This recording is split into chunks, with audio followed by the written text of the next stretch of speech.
আসসালামু আলাইকুম ladies and gentleman. আমরা আজকে পড়াবো ডায়াবেটিক কিটোএসিডোসিস এবং হংক। হংক হচ্ছে হাইপারভাসকুলার নন কিটোটিক কোমা। তো বরাবরের মতোই একটু প্র্যাকটিক্যাল বলার চেষ্টা করব এবং আমি দেখাবো যে আমি বিভিন্ন জায়গায় কাজ করছি, কোথায় কিভাবে ম্যানেজ করছি। আপনার মাইক্রোফোন মিউট, পিটি অফ হয়তো করা হয়ে গেছে। হেডফোন ইউজ করলে আপনি হয়তো একটু ভালো শুনতে পাবেন। প্রেজেন্টেশন আসলে diabetic ketoacidosis there lots of controversy. আমরা অনেক সেশন অ্যাটেন্ড করি আমাদের এন্ডোক্রাইন কনফারেন্সে, যে debates upon the how to correction of fluid in diabetic ketoacidosis, মানে ফ্লুইড যে আমরা কারেকশন করবো ডায়াবেটিক কিটোএসিডোসিসে, সেটা নিয়ে কি কি ডিবেট, বিভিন্ন গাইডলাইন নিয়ে ওখানে তর্কাতর্কি চলে। তো আপনাদের যখন আমি প্রেজেন্ট করবো একদম বেসিক এবং সিম্পল করে প্রেজেন্ট করবো, যে কিভাবে আপনি হয়তো সিরাজগঞ্জ আছেন, আপনি হয়তো নোয়াখালী আছেন, আপনি হয়তো চিটাং মেডিকেল কলেজে আছেন, আপনি কিভাবে ম্যানেজ করবেন। সেশনের পর অবশ্যই আপনার কোশ্চেন করতে পারবেন। অ্যাকিউট কমপ্লিকেশন অফ ডায়াবেটিস মেলাইটার চারটা, একটা হচ্ছে হাইপোগ্লাইসেমিয়া, একটা হচ্ছে ডায়াবেটিক কিটোএসিডোসিস, একটা হচ্ছে hyper osmolar non ketotic coma, আর একটা হচ্ছে ল্যাকটিক অ্যাসিডোসিস।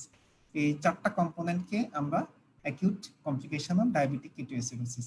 হাইপোগ্লাইসেমিয়া খুব কমন, আপনারা নিশ্চয়ই জানেন। আপনি সিক্রেটাগক জাতীয় মেডিকেশন অথবা ইনসুলিনের একটা সাইড এফেক্ট হচ্ছে হাইপোগ্লাইসেমিয়া। ডায়াবেটিক কিটোএসিডোসিস এবং হক নিয়ে আজকে আমি বিস্তারিত করব। ল্যাকটিক অ্যাসিডোসিস আমি আজ পর্যন্ত একটাও দেখি নাই। মেটফর্মিন যদি আপনি কোনো পেশেন্টের যদি অক্সিজেন সিচুয়েশন কম থাকে, মানে হাইপোক্সিয়া, যেমন হচ্ছে কোভিড নিউমোনিয়া পেশেন্টে যদি মেটফর্মিন দেন ল্যাকটিক অ্যাসিডোসিস হতে পারে, অথবা সিকেডি পেশেন্টে মেটফর্মিন দিয়ে ল্যাকটিক অ্যাসিডোসিস হতে পারে। তো আজকে আমরা ডায়াবেটিক কিটোএসিডোসিস এবং হংক নিয়ে বলবো। Diabetic ketoacidosis. It is a medical emergency in diabetic patient defined as presence of all three of the following. তার মানে আমি অনেক সময় আমার স্টুডেন্টদের বলি ডায়াবেটিক কিটোসিস অ্যাসিডোসিস, এই তিনটা থাকলে ডায়াবেটিক কিটোএসিডোসিস বলে। সুতরাং ডায়াবেটিক মানে হাইপারগ্লাইসেমিয়া হতে হবে, blood glucose should be more than 15 millimole per litre. Ketoacidosis মানে কিটোসিস হবে, অ্যাসিডোসিস মানে আর্টেরিয়াল পিএইচ লেস দেন 7.3 এবং বাইকার্বনেট লেস দেন 15। আমি এখানে একটু নরমালটা লিখে দিছি, কারণ অনেক স্টুডেন্টরা হয়তো অনেক সময় কনফিউজড আসে নরমাল পিএইচ একজন মানুষের কত। নরমালি একজন মানুষের পিএইচ 7.35 থেকে 7.45 থাকার কথা। 7.3 নিচে নেমে গেলে তার মানে সেটাকে আমরা অ্যাসিডোসিস বলি। এবং বাইকার্বনেট নরমালি 21 থেকে 29। বাইকার্বনেট যেহেতু অ্যালকালাইন, সুতরাং বাইকার্বনেট যত কমে যাবে তত এটা অ্যাসিডোটিক এনভায়রনমেন্ট ইন্ডিকেট করে। সুতরাং বাইকার্বনেট 15 নিচে, এটা আপনাকে মনে রাখতে হবে যে pH should be less than 7.3 এবং bicarbonate should be less than 15 in diabetic ketoacidosis। সুতরাং আপনি যদি খুব সহজভাবে মনে রাখেন, তিনটার মধ্যে সবগুলাই থাকতে হবে। ব্লাড সুগার 15 এর বেশি, দেয়ার শুড বি কিটোসিস মানে হচ্ছে কিটোন বডি থাকতে হবে ইউরিনে অথবা ব্লাডে, এবং অ্যাসিডোসিস মানে pH less than 7.3 এবং বাইকার্বনেট less than 15। এই তিনটা থাকলে আমরা তাকে বলবো ডায়াবেটিক কিটোএসিডোসিস। এটা এমবিবিএস ফিজিশিয়ানদের খুব বেশি জানার দরকার নাই, তবুও আপনি একটু শুনে রাখেন। ইউগ্লাইসেমিক কিটোএসিডোসিস একটা টার্ম আছে। ইউ মানে হচ্ছে প্রায় সমান, তার মানে ব্লাড সুগার তত বাড়বে না, কিন্তু কিটোএসিডোসিস। ডায়াবেটিক কিটোএসিডোসিস নরমাল ও মডারেটলি এলিভেটেড গ্লুকোজ কনসেন্ট্রেশন। আমরা সবসময় যেটা চিন্তা করি যে কিটোএসিডোসিস মানে ব্লাড সুগার নিশ্চয়ই 20, 22, 24, 26 হবে। কিছু কিছু পেশেন্ট পাওয়া যায় ব্লাড সুগার হয়তো 8-10 এর মধ্যে আছে, কিন্তু পেশেন্টের কিটোএসিডোসিস। তো এটা খুব রেয়ার, সাধারণত 1 to 3%। ডায়াবেটিক কিটোএসিডোসিসে 100টা পেশেন্ট যদি আপনি দেখেন, তার মধ্যে 1 থেকে 3% পেশেন্ট পাবেন ইউগ্লাইসেমিক কিটোএসিডোসিস। যাদের সাধারণত কার্বোহাইড্রেট ইনটেক খুবই কম, তাদেরই এই ধরনের ইউগ্লাইসেমিক কিটোএসিডোসিস হয়। occur particularly when ketones are produced early in patient with reduced carbohydrate intake, patient with gastrointestinal disease and SGLT2 inhibitor। যেসব পেশেন্ট ওই সোডিয়াম গ্লুকোজ কোট্রান্সপোর্টার 2 ইনহিবিটর পাচ্ছে, এটা একটা অ্যাডভার্স এফেক্ট কিন্তু ইউগ্লাইসেমিক কিটোএসিডোসিস, মানে ব্লাড সুগার তত বাড়বে না, but there will be ketoacidosis, অথবা যাদের গ্যাস্ট্রোইন্টেস্টিনাল ডিজিজ থাকে। মানে যে জিনিসটা আপনার মনে রাখা দরকার, যেসব পেশেন্ট কার্বোহাইড্রেট খাচ্ছে না, এবং স্পেশালি এই যে এখন লোকজন কিটো ডায়েট করছে, কিটো ডায়েটের লোকদের যদি কিটোএসিডোসিস হয়, সেটা অনেকটা ব্লাড সুগার কিন্তু তত বাড়বে না, কারণ সে দেখা যাচ্ছে যে এখন একটা জিনিস আপনি বোঝার জন্য হয়তো মনে রাখতে হয়তো আপনার জন্য একটু খেয়াল করলে হয়তো বুঝতে সুবিধা হবে। সেটা হচ্ছে যেসব পেশেন্ট কার্বোহাইড্রেট খুবই কম খাচ্ছে, তাদের তো ব্লাড সুগার তত বেশি বাড়বে না, কিন্তু সে যেহেতু প্রচুর চর্বি খাচ্ছে কিটো ডায়েটে, সুতরাং তার কিটোএসিডোসিস হবে, কিন্তু ব্লাড সুগার তত বাড়বে না। এটা হবে ইউগ্লাইসেমিক কিটোএসিডোসিস। সুতরাং এটা একটা রেয়ার কন্ডিশন, যেটা সাধারণত 1 থেকে 3% হয়। কিটোএসিডোসিস হবে, কিন্তু ব্লাড সুগার তত বাড়বে না, স্পেশালি যারা কিটো ডায়েট করছে, যা কার্বোহাইড্রেট একদম কম খাচ্ছে, অথবা যাদের জিআই ডিজিজ আছে, যার জন্য কার্বোহাইড্রেটটা অ্যাবজর্পশন হচ্ছে না, অথবা যেসব পেশেন্ট SGLT2 ইনহিবিটরের কাজ কি রেনাল টিউবিউল থেকে গ্লুকোজ রিঅ্যাবজর্পশন হইতে দেয় না। সুতরাং এই ধরনের মেডিকেশনে যদি কিটোএসিডোসিস হয় সেটা ইউগ্লাইসেমিক কিটোএসিডোসিস হবে।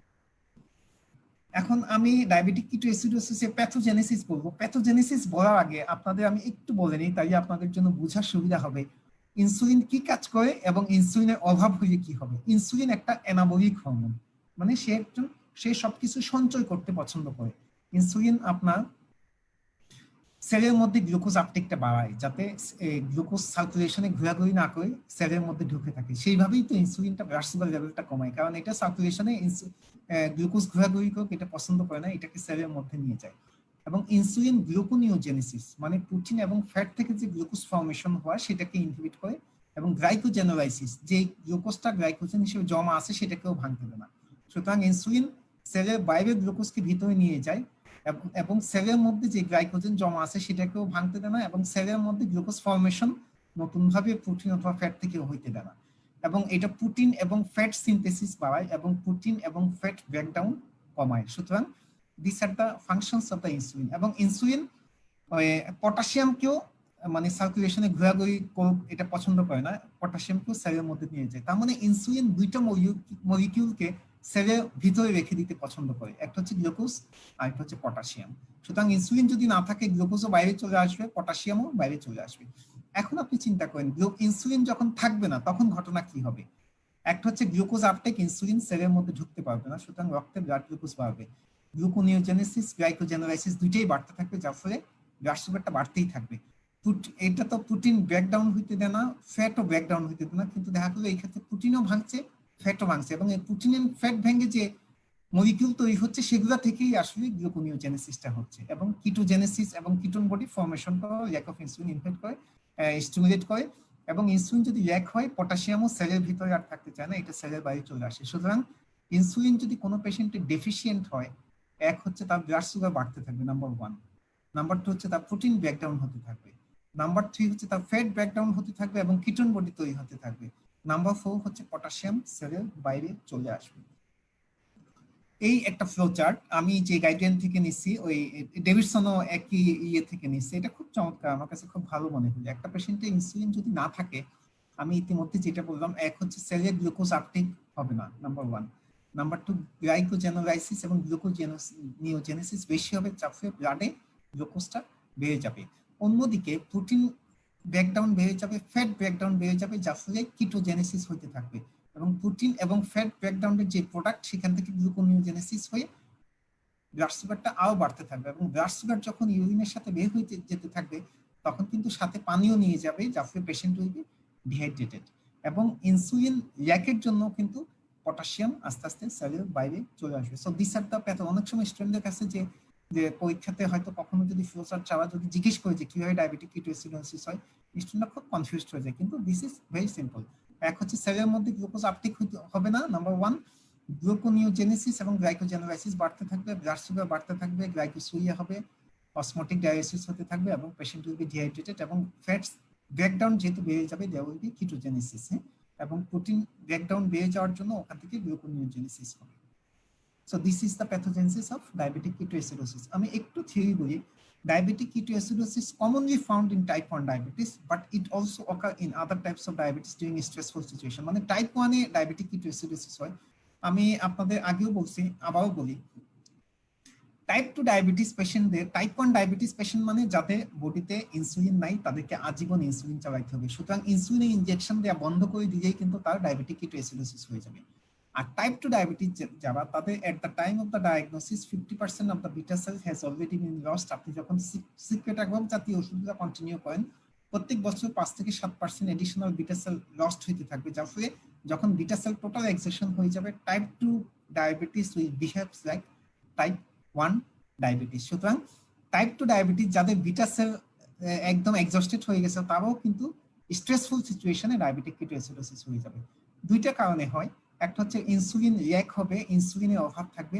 2 নম্বর হচ্ছে কাউন্টার রেগুলেটরি হরমোন, যেগুলো স্পেশালি যেমন গ্লুকাগন, গ্রোথ হরমোন, ক্যাটেকোলামাইন, এগুলো কর্টিসল, এইসব হরমোনগুলো আস্তে আস্তে বাড়তে থাকবে, যার ফলে ব্লাড সুগার বাড়বে এবং হচ্ছে লিপিড ব্রেকডাউনটা বাড়তে থাকবে।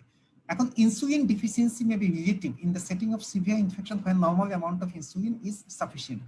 ধরেন একজন পেশেন্ট টাইপ 2 ডায়াবেটিস পেশেন্ট, তার বিটা সেল ধরেন হচ্ছে 80% ড্যামেজ হয়ে গেছে, 20% আছে। তার কোনো ইনফেকশন হলে তার আমাদের বডিতে যে কোনো ইমার্জেন্সি বা ইনফেকশনে ইনসুলিন সিক্রেশনটা কিন্তু বাড়ে, কিন্তু তার 80% যেহেতু ড্যামেজ হয়তো ইনসুলিনটা ওভাবে বাড়ছে না, যার ফলে এটা রিলেটিভ ডিফিসিয়েন্সি অফ ইনসুলিন দেখা যাচ্ছে। ধরেন আপনার পকেটে অল্প কিছু টাকা পয়সা আছে, এখন বিপদের সময় আপনার বেশি টাকা পয়সা দরকার, সুতরাং এই অল্প টাকা পয়সাটা আপনার কাছে ইনসাফিসিয়েন্ট মনে হবে। অথবা absolute when insulin therapy is neglected, মানে টাইপ 1 ডায়াবেটিসের পেশেন্ট, আপনি বাইরে থেকে ইনসুলিন দিচ্ছেন যার ফলে কিটোজেনেসিস হচ্ছে না, আপনি যখনই ইনসুলিন থেরাপিটা বন্ধ করে দিবেন তখনই কিন্তু ডায়াবেটিক কিটোএসিডোসিস ডেভেলপ করবে। একটা জিনিস খুবই ইম্পর্টেন্ট, আমরা সবসময় বলি ডায়াবেটিক কিটোএসিডোসিসে একটা প্রিসিপিটেটিং ফ্যাক্টর হচ্ছে ইনফেকশন, কিন্তু ইনফেকশন হলেও অনেক সময় কিন্তু টেম্পারেচার নর্মাল থাকবে, ইভেন টেম্পারেচার কমও থাকতে পারে, কারণ ডায়াবেটিক কিটোএসিডোসিসে অ্যাসিডোসিসের জন্য ভ্যাসোডাইলেশন হয়, যার ফলে টেম্পারেচার, অনেক সময় স্যার পরীক্ষাতে জিজ্ঞেস করে যে ডায়াবেটিক কিটোএসিডোসিসের পেশেন্ট স্ট্রং ইনফেকশন আছে সার্কুলেশনে, পেশেন্টের সেপ্টিসেমিয়া আছে, কিন্তু পেশেন্ট দেখা গেল জ্বর নাই অথবা পেশেন্টের হাইপোথার্মিয়া, এটা কিভাবে সম্ভব? এটা বলতে হবে স্যার ভ্যাসোডাইলেশন হবে, কারণ অ্যাসিডোসিসের জন্য।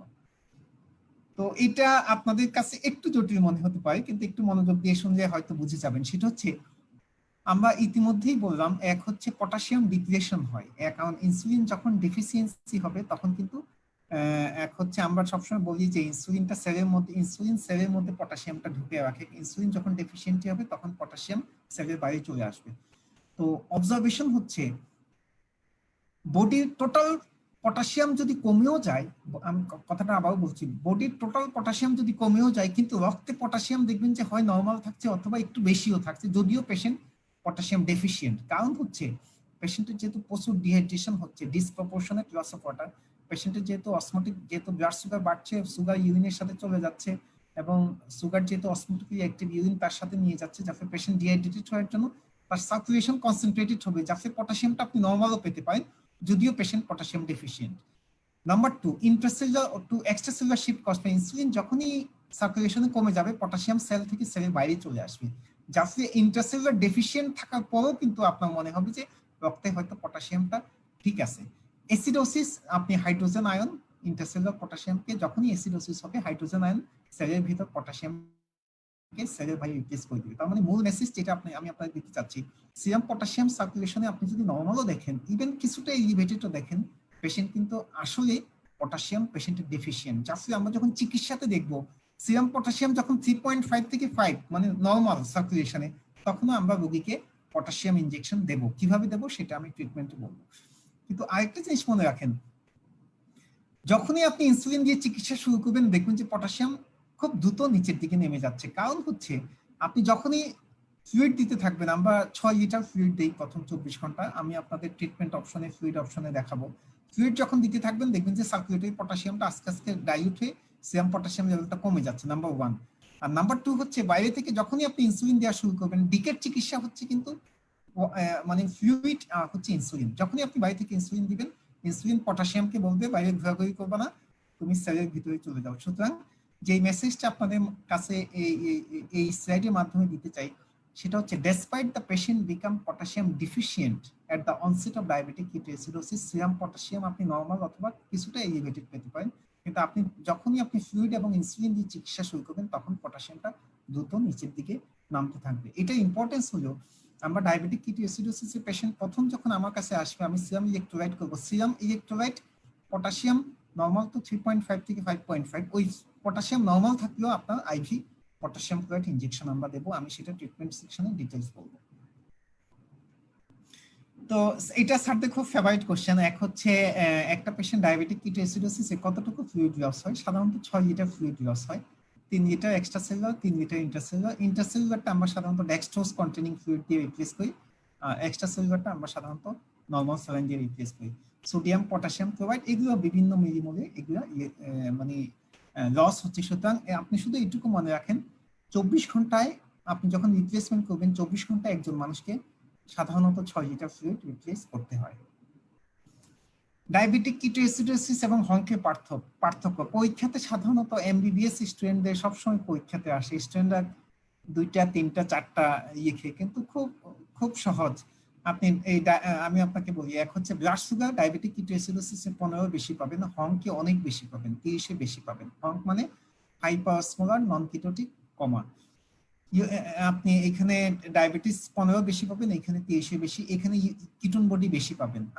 আপনি ডায়াবেটিক কিটো অ্যাসিডোসিসের ডেফিনেশন যদি দেখেন, ব্লাড সুগার 15 বেশি, কিটোন বডি ইউরিন এবং ব্লাডে কিটোসিস থাকবে, এবং pH less than 7.3, bicarbonate less than 15। যাতে এখানে কিটোসিস নরমাল অথবা মার্জিনালি এলিভেটেড থাকবে। এখানে অ্যাসিডোসিস তত সিগনিফিকেন্ট হয় না, পিএইচ 7.3 চেয়ে বেশি। এখানে অ্যাসিডোসিস হয় না, বাইকার্বনেট 18 বেশি। অ্যানায়ন গ্যাপ হচ্ছে sodium plus potassium minus chloride plus bicarbonate, সাধারণত 5 to 11, এটা 10 বেশি হবে। Diabetic ketoacidosis is a cause of high anion gap metabolic acidosis, এখানে সেটা ভেরিয়েবল হবে। হাইপার অসমোলার মানে হচ্ছে অসমোলারিটি সূত্র আমি পরে দেখাবো। 2 সোডিয়াম ইউরিয়া প্লাস গ্লুকোজ আমি দেখাবো আপনাকে সামনে। 320, নরমালি এটা 280 থেকে 295, এটা 320 এর বেশি হবে। 340 এর বেশি হলে আবার পেশেন্ট ড্রাউজি অথবা কমা হয়ে যাবে। এই ডায়াবেটিক কিটোএসিডোসিসে সাধারণত অসমোলারিটি বাড়ে না। এটা নামই হচ্ছে কমা, তার মানে এটি স্টুপার এবং কমা এটাতে কমন, কিন্তু এটাতে সাধারণত পেশেন্ট এরার থাকে, কিন্তু সিভিয়ার কেসে মানে স্টুপার অথবা কমা হতে পারে। তার মানে আপনি ডিফারেন্সটা যদি এইভাবে মনে রাখেন, একটা হচ্ছে ডায়াবেটিস নিয়ে, একটা হচ্ছে কিটোসিস নিয়ে, দুইটা হচ্ছে অ্যাসিডোসিস নিয়ে, তিনটা অ্যাসিডোসিস নিয়ে, আর একটা হচ্ছে হাইপারঅসমোলা নিয়ে, একটা হচ্ছে কমা নিয়ে।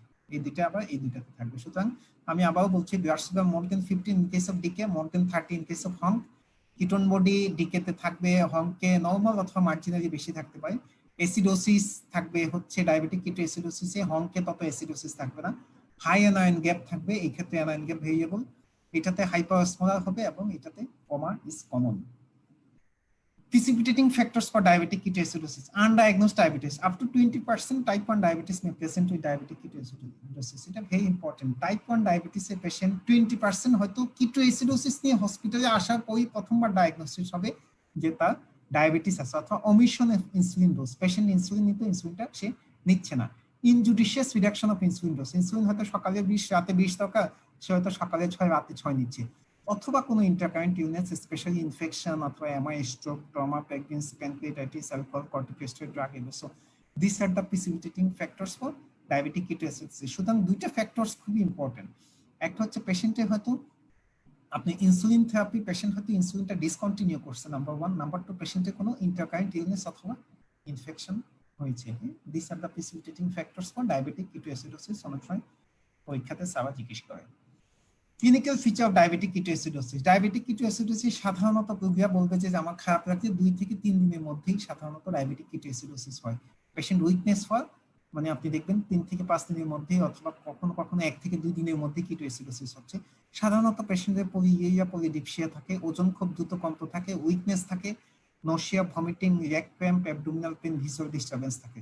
সাধারণত টিপিক্যাল সিম্পটম, পেশেন্ট হয়তো আপনাকে এসে হিস্ট্রি দেবে যে আমার 3 দিনের জ্বর, তারপর থেকে কন্টিনিউয়াস বমি হচ্ছে, পেটে ব্যথা হচ্ছে, একদম দুর্বল হয়ে গেছে, প্রেশার নাকি ডাউন হয়ে গেছে, ডায়াবেটিস মাইপে দেখছি 25-30, সেই জন্যই হসপিটালে আপনার কাছে পাঠানো হয়েছে। সুতরাং আপনি চিন্তা করবেন ডায়াবেটিক কিটোএসিডোসিস কিনা। সিমটম নাম্বার 1 হচ্ছে পেশেন্টের ডিহাইড্রেশন থাকবে, আপনার পেডিয়াট্রিক্সে নিশ্চয়ই পড়ছেন, জাস্ট ওইরকমই ফিচারগুলো। এক হচ্ছে পেশেন্টের ড্রাই স্কিন থাকবে, টাং থাকবে, সানকেন আইবল থাকবে, হাইপোটেনশন থাকবে, র্যাপিড উইক পালস থাকবে। তার মানে পেশেন্টের ব্লাড প্রেশার দেখবেন আপনি 100/70, 90/60 খুব কম, এবং পেশেন্টের ট্যাকিকার্ডিয়া পাবেন, এবং পেশেন্টের জিহ্বাটা ড্রাই পাবেন এবং টাং ড্রাই পাবেন। কিটোএসিডোসিসে একটা দুইটা পিকুলিয়ার ক্যারেক্টারিস্টিক্স হলো, মানে পিকুলিয়ার মানে হচ্ছে এটা টিপিক্যাল ফিচার হলো আপনাকে অবশ্যই মনে রাখতে হবে, যদিও সব ক্ষেত্রে পাওয়া যায় না, শুধুমাত্র সিভিয়ার ক্ষেত্রে পাওয়া যায়। পেশেন্ট অ্যাসিডোসিসের জন্য অ্যাসিডোটিক ব্রিদিং হয়, র্যাপিড রেসপিরেশন নেয়, মনে হবে মাছ পানি থেকে বাইরে দিকে যেরকম হা করে বাতাস নিচ্ছে এরকম, এয়ার হাঙ্গার, অ্যাসিডোটিক ব্রিদিং। এটা আরেকটা নাম হচ্ছে Kussmaul breathing, deep and sign respiration. এটা শুধু সিভিয়ার কেসে পাওয়া যায়। পরীক্ষাতে সাবা কুসমল শব্দটা স্টুডেন্টদের কাছ থেকে শুনতে পছন্দ করে। সুতরাং র্যাপিড রেসপিরেশন হবে, যেটা ডিপ এবং সাইন মনে হচ্ছে, সাইন মানে হচ্ছে গভীর দীর্ঘশ্বাসের মতো, এয়ার হাঙ্গার, অ্যাসিডোটিক ব্রিদিং অথবা Kussmaul breathing. Acetone bad in smell, অনেক সময় আমরা আগে পড়তাম যে এটা মানে like the smell of wet, মানে অথবা একটু মিষ্টি টাইপের একটা গন্ধ, কিন্তু এখনকার গাইডলাইন গুলাতে সবগুলোতে আমি দেখছি লেখা আছে নেল ভার্নিশ রিমুভার, হয়তো মেয়েরা একটু ভালো বলতে পারবে। নখে যে রং করা হয় সেটা রিমুভ করার জন্য যে ধরনের হয়তো কোনো প্রিপারেশন ইউজ করা হয় সেটার ধরনের কালার। আমি আগেই বলছি পাইরেক্সিয়া নাও থাকতে পারে due to vasodilation caused by acidosis. Confusion, drowsiness, coma is features of HONK, কিন্তু কিটোএসিডোসিস একদম সিভিয়ার ক্ষেত্রে হতে পারে, সাধারণত সরি যদি হয় তার মানে এটা সিভিয়ার মনে রাখবেন। এবং একটা জিনিস আপনি মনে রাখবেন, হোম কেয়ার পেশেন্ট যেমন আনকনশাস নিয়ে আপনার কাছে আসবে, ডিকেয়ার পেশেন্ট আনকনশাস না নিয়েই আপনার কাছে আসবে, এটাই স্বাভাবিক। সো একটা স্টেটমেন্ট বলা হয়, a patient with dangerous ketoacidosis may walk into consulting room. একটা রোগী হয়তো হেঁটে হেঁটে আসলো অথবা কেউ ধরে তাকে হাঁটায় নিয়ে আসলো, আপনি দেখতেন যে না রোগী তো মনে হয় হেঁটেই আসছে, মনে হয় রোগী তো মনে হয় সুস্থ, বা রোগী মনে হয় ততটা খারাপ না যতটা খারাপ আপনি আনকনশাস হয়ে মনে করতেন। তার মানে আপনাকে অবশ্যই এটা খুব কেয়ারফুলি ট্রিট করতে হবে, কারণ এই patient with dangerous ketoacidosis may walk into consultation. সুতরাং unconsciousness is not a common feature of diabetic ketoacidosis. Investigation আমরা ইউরিয়া ক্রিয়েটিনিন ইলেক্ট্রোলাইট করি, ব্লাড সুগারটা দেখি। ব্লাড সুগার অনেক সময় পেশেন্টরা গ্লুকোমিটারে দেখে হাই পাওয়া যায়, হাই মানে হচ্ছে 35-এ বেশি। আমরা তখন ল্যাবে পাঠাই, তখন ল্যাব থেকে বলে দেয় 35, 36, 40, 38 এরকম। এবং ইউরিয়া যদি বেশি পান তাহলে আপনি চিন্তা করবেন যে পেশেন্ট ডিহাইড্রেটেড। এটা আমরা অনেক সময় চিন্তা করি যে আমরা ক্রিয়েটিনিন পাঠাই, ইউরিয়া পাঠানোর দরকার কি? ইউরিয়া পাঠানোর উদ্দেশ্য হলো ইনক্রিজড ইউরিয়া মিন্স ডিহাইড্রেশন। আমরা আর্টেরিয়াল ব্লাড গ্যাস অ্যানালাইসিস করি। আমি যখন বারডেমে এমডি3 স্কোয়াডে স্টুডেন্ট ছিলাম, বারডেমে আমরাই আর্টেরিয়াল ব্লাড কালেক্ট করি তারপরে পাঠাইতাম, অথবা ল্যাব থেকে ওরা এসেও ব্লাড কালেক্ট করে নেয়। বারডেমে সাধারণত আমরা নিজেরাই করতাম। তিনটা কিটোন বডি হচ্ছে, একটা হচ্ছে অ্যাসিটোন যেটা স্মেলের সাথে বের হয়, যেটার জন্য অ্যাসিটোন ব্যাড ইন স্মেল আমি বললাম। আর আরেকটা কিটোন বডি অ্যাসিটো অ্যাসিটেট যেটা ইউরিনে পাওয়া যায়, আর 3-হাইড্রোক্সিবিউটাইড যেটা ব্লাডে পাওয়া যায়। এই তিনটা কম্পোনেন্ট মিলিয়ে আমরা কিটোন বডিজ বলি। সুতরাং ইউরিনে আমরা কিটোন বডি দেখতে পাই, ব্লাডে কিটোন বডি দেখতে পাই। ইউরিনে কিটোন বডি আমরা অনেক সময় স্ট্রিপ দিয়েও দেখতে পাই, সাধারণত ল্যাবে অনেক সময় স্ট্রিপ দিয়ে করা হয়। তো সেখানে অ্যাসিটো অ্যাসিটেট দেখে আমরা একটা ইসিজি দেখবো, কারণ পটাশিয়াম হাইপোক্যালেমিয়া হয়ে সেটার চেঞ্জ কিন্তু আপনি ইসিজি দেখলে বুঝতে পারবেন। এবং যেহেতু infection is a precipitating factors for diabetic ketoacidosis, আমরা CBC, CRP, urinary culture, blood culture করবো, চেস্ট এক্সরে করবো কোনো পালমোনারি কোনো ইনফেকশন হচ্ছে কিনা। একটা জিনিস মনে রাখবেন, লিউকোসাইটোসিস হতে পারে even in absence of infection due to, এটা হয়তো স্ট্রেস রেসপন্সের জন্য হতে পারে। আমরা একটা HbA1c করে দেখি, এমআইএস, রাইপেস, প্যানক্রিয়াটাইটিস না থাকলেও কিন্তু বাড়তে পারে। এগুলো আপনার জন্য মনে রাখা খুব বেশি গুরুত্বপূর্ণ না। আপনার মনে রাখতে হবে blood glucose, urea, creatinine, electrolyte, ABG, infection screen এবং ketone body. These are very important. So these are all the investigation of diabetic ketoacidosis. রোগী আসা মাত্রই আমরা র্যাপিড এবিসি মানে এয়ারওয়ে, ব্রিদিং এবং সার্কুলেশন আছে কি কেমন আছে সেটা দেখবো। লার্জ বোর আইবি ক্যানুলা দেখবো। পেশেন্ট ক্লিনিক্যালি অ্যাসেস করবো, pulse, BP, temperature, respiratory rate, oxygen situation. আমরা গ্লাসগো কমা স্কেল দেখবো। আমি ইতিমধ্যেই বললাম দ্বিতীয় পেশেন্ট যদি ড্রাউজি হয় তার মানে এটা আসলেই সিরিয়াস।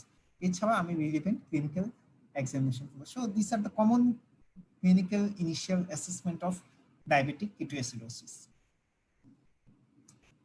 কিছু সূত্র আপনার মনে রাখা উচিত, অন্তত 3টা সূত্র আপনার মনে রাখা উচিত। এগুলা হয়তো আপনারা অনেকেই জানেন। এক হচ্ছে সিরাম অসমোলারিটি, যেটা সেটা milliosmol per KG, 2 sodium glucose plus urea.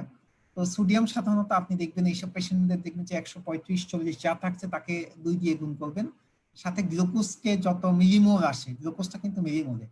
তো যেসব রোগীরা সৌদি আরবে মেশিন নিয়ে আসবে সে বলবে যে স্যার আমার ডায়াবেটিস তো 500 হয়ে গেছে, আমার রোগী ডায়াবেটিস 500। তো ভাববেন না যে 500 মিলিমোল, এটা আসলে মিলিগ্রাম, এটাকে 18 দিয়ে ভাগ করে মিলিমোলে পাবেন। ইউরিয়া সাধারণত আমাদের দেশে মিলিমোলের রিপোর্ট দেওয়া হয় না, মিলিগ্রামে দেওয়া হয়, এটা 2.8 দিয়ে ভাগ করতে হয়। সাধারণত নর্মাল সেম অসমোলারিটি হচ্ছে 280 থেকে 295 মিলিঅসমোল পার কেজি। হংকে 300 বেশি পাওয়া যায়, এবং 340-এর বেশি হলে পেশেন্ট কিন্তু তখন আস্তে আস্তে ড্রাউজি হতে থাকে। অ্যানায়ন গ্যাপ হচ্ছে sodium plus potassium minus chloride plus bicarbonate, normally 5 থেকে 11। High anion gap metabolic acidosis হয় ডায়াবেটিক কিটোএসিডোসিস, যদিও anion gap variable in case of হং। আচ্ছা, এখন এটা আপনাদের জন্য হয়তো খুব বেশি দরকার নাই, তবুও আপনাদের একটু মনে রাখা উচিত। ব্লাড সুগার যখন অনেক বাড়তে থাকে তখন রক্তে সোডিয়ামটা একটু কম দেখায়। তো এটা কারেকশন করার একটা সূত্র আছে, সেটা হচ্ছে ব্লাড সুগার 5.5 এর উপর প্রতি 5.5 এর জন্য আপনি সোডিয়াম 1.6 করে যোগ করতে হবে। আমি আবারও বলছি, ব্লাড সুগার যখন খুব বেশি 33.3 মিলিমোল, আমি এক্সাম্পল দেখছি একটা পেশেন্টের সোডিয়াম 120 আসছে, ব্লাড সুগার যেহেতু অনেক বেশি সুতরাং এটা একটু কম আসছে, এটা একটু কারেকশন করতে হবে। কারেকশন মানে 5.5 এর প্রতি 5.5 বানানোর জন্য, যেমন হচ্ছে 33-এ 5.5 এর চেয়ে বেশি হচ্ছে প্রায় আপনি 26 কি 27 এর মতো। প্রতি 5.5 এর জন্য 1.6 যোগ করে 27-কে 5.5 দিয়ে গুণ করলে হয়তো 7 থেকে 8 বেশি আসবে, ওইটা আপনার যোগ করতে হবে। সুতরাং কারেক্টের সোডিয়াম হচ্ছে 128। জাফরি ডিকে পেশেন্ট আপনি দেখবেন যে সোডিয়াম 130-32, কিন্তু ব্লাড সুগার হয়তো অনেক বেশি, আপনি কারেকশন করলে দেখবেন যে সোডিয়ামটা হয়তো নরমালি আছে। সুতরাং এটা আপনার মনে রাখা উচিত, ব্লাড সুগার প্রতি 5.5 এর চেয়ে প্রতি 5.5 এর জন্য সোডিয়াম 1.6 করে যোগ করতে হবে। হ্যাঁ, যদিও অনেক সময় সোডিয়াম খুব বেশি ডিকের জন্য, চিকিৎসার জন্য খুব বেশি সিগনিফিকেন্ট না, কিন্তু তবুও আপনাদের এটা জেনে রাখা উচিত যে ব্লাড সুগার যখন খুব বেশি আসে সোডিয়ামটা আমার একটু কারেকশন করার দরকার হতে পারে।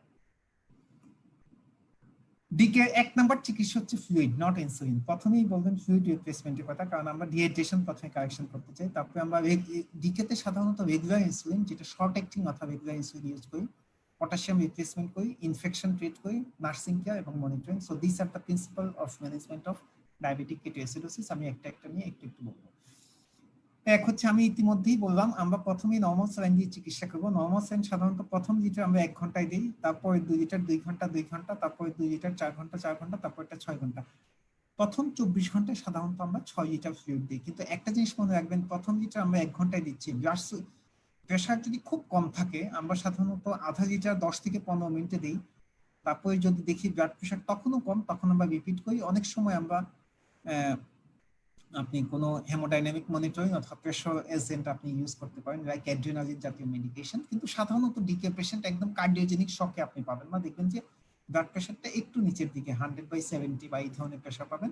আপনার কাজ হলে প্রথমেই 2 লিটার ফ্লুইড রানিং দিয়ে দিবেন নর্মাল স্যালাইন, কারণ আপনি এইভাবে 1 ঘন্টা 2 ঘন্টা ওভাবে আপনি মনিটর করতে পারবেন না। সুতরাং আপনি শুধু এইটুকু মনে রাখতে হবে, সাধারণত ডায়াবেটিক কিটোএসিডোসিসে প্রথম 24 ঘন্টায় আমরা 6 লিটার ফ্লুইড আইভি দেই। কিন্তু যাদের একটু রেনাল ইম্পেয়ারমেন্ট আছে, যারা প্রেগনেন্ট, যাদের বয়স কম, তাদের আপনি সবসময় লাং বেসটা অসকালটেট করে দেখবেন যে পেশেন্টের কোনো হার্ট ফেলিয়ার ডেভেলপ করছে কিনা।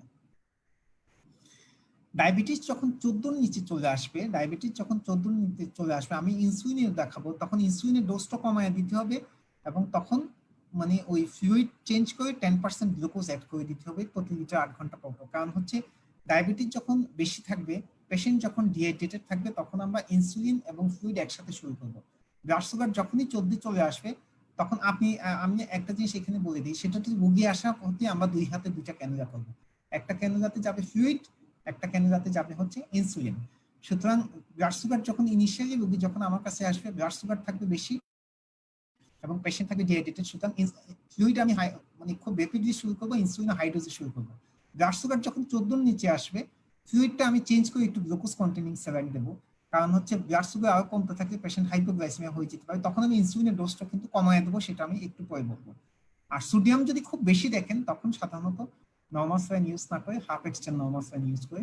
আমি ইতিমধ্যেই বললাম, আপনি প্রথম 1 ঘন্টা, প্রথম 24 ঘন্টা আমরা সাধারণত 6 লিটার ফ্লুইড দিই। কিন্তু আপনাকে অবশ্যই সতর্ক হতে হবে, রোগী যদি বয়স্ক হয়, খুব বেশি ইয়াং হয়, প্রেগনেন্সি হয়, হার্ট অথবা রেনাল ফেলিয়ার হয়, এবং ফ্লুইড রিপ্লেসমেন্ট আমরা অনেক সময় পেশেন্টের ডিহাইড্রেশন কতটুকু ইমপ্রুভ করছে, পেশেন্টের ইলেক্ট্রোলাইটের কি অবস্থা, ইউরিন আউটপুট কেমন, ব্লাড সুগার কেমন আছে, এইসব দেখে আমরা জাজমেন্ট করি। সুতরাং যে জিনিসটা আপনার মনে রাখা উচিত সেটা হচ্ছে, প্রথম 24 ঘন্টায় আমরা সাধারণত 6 লিটার ফ্লুইড দিই।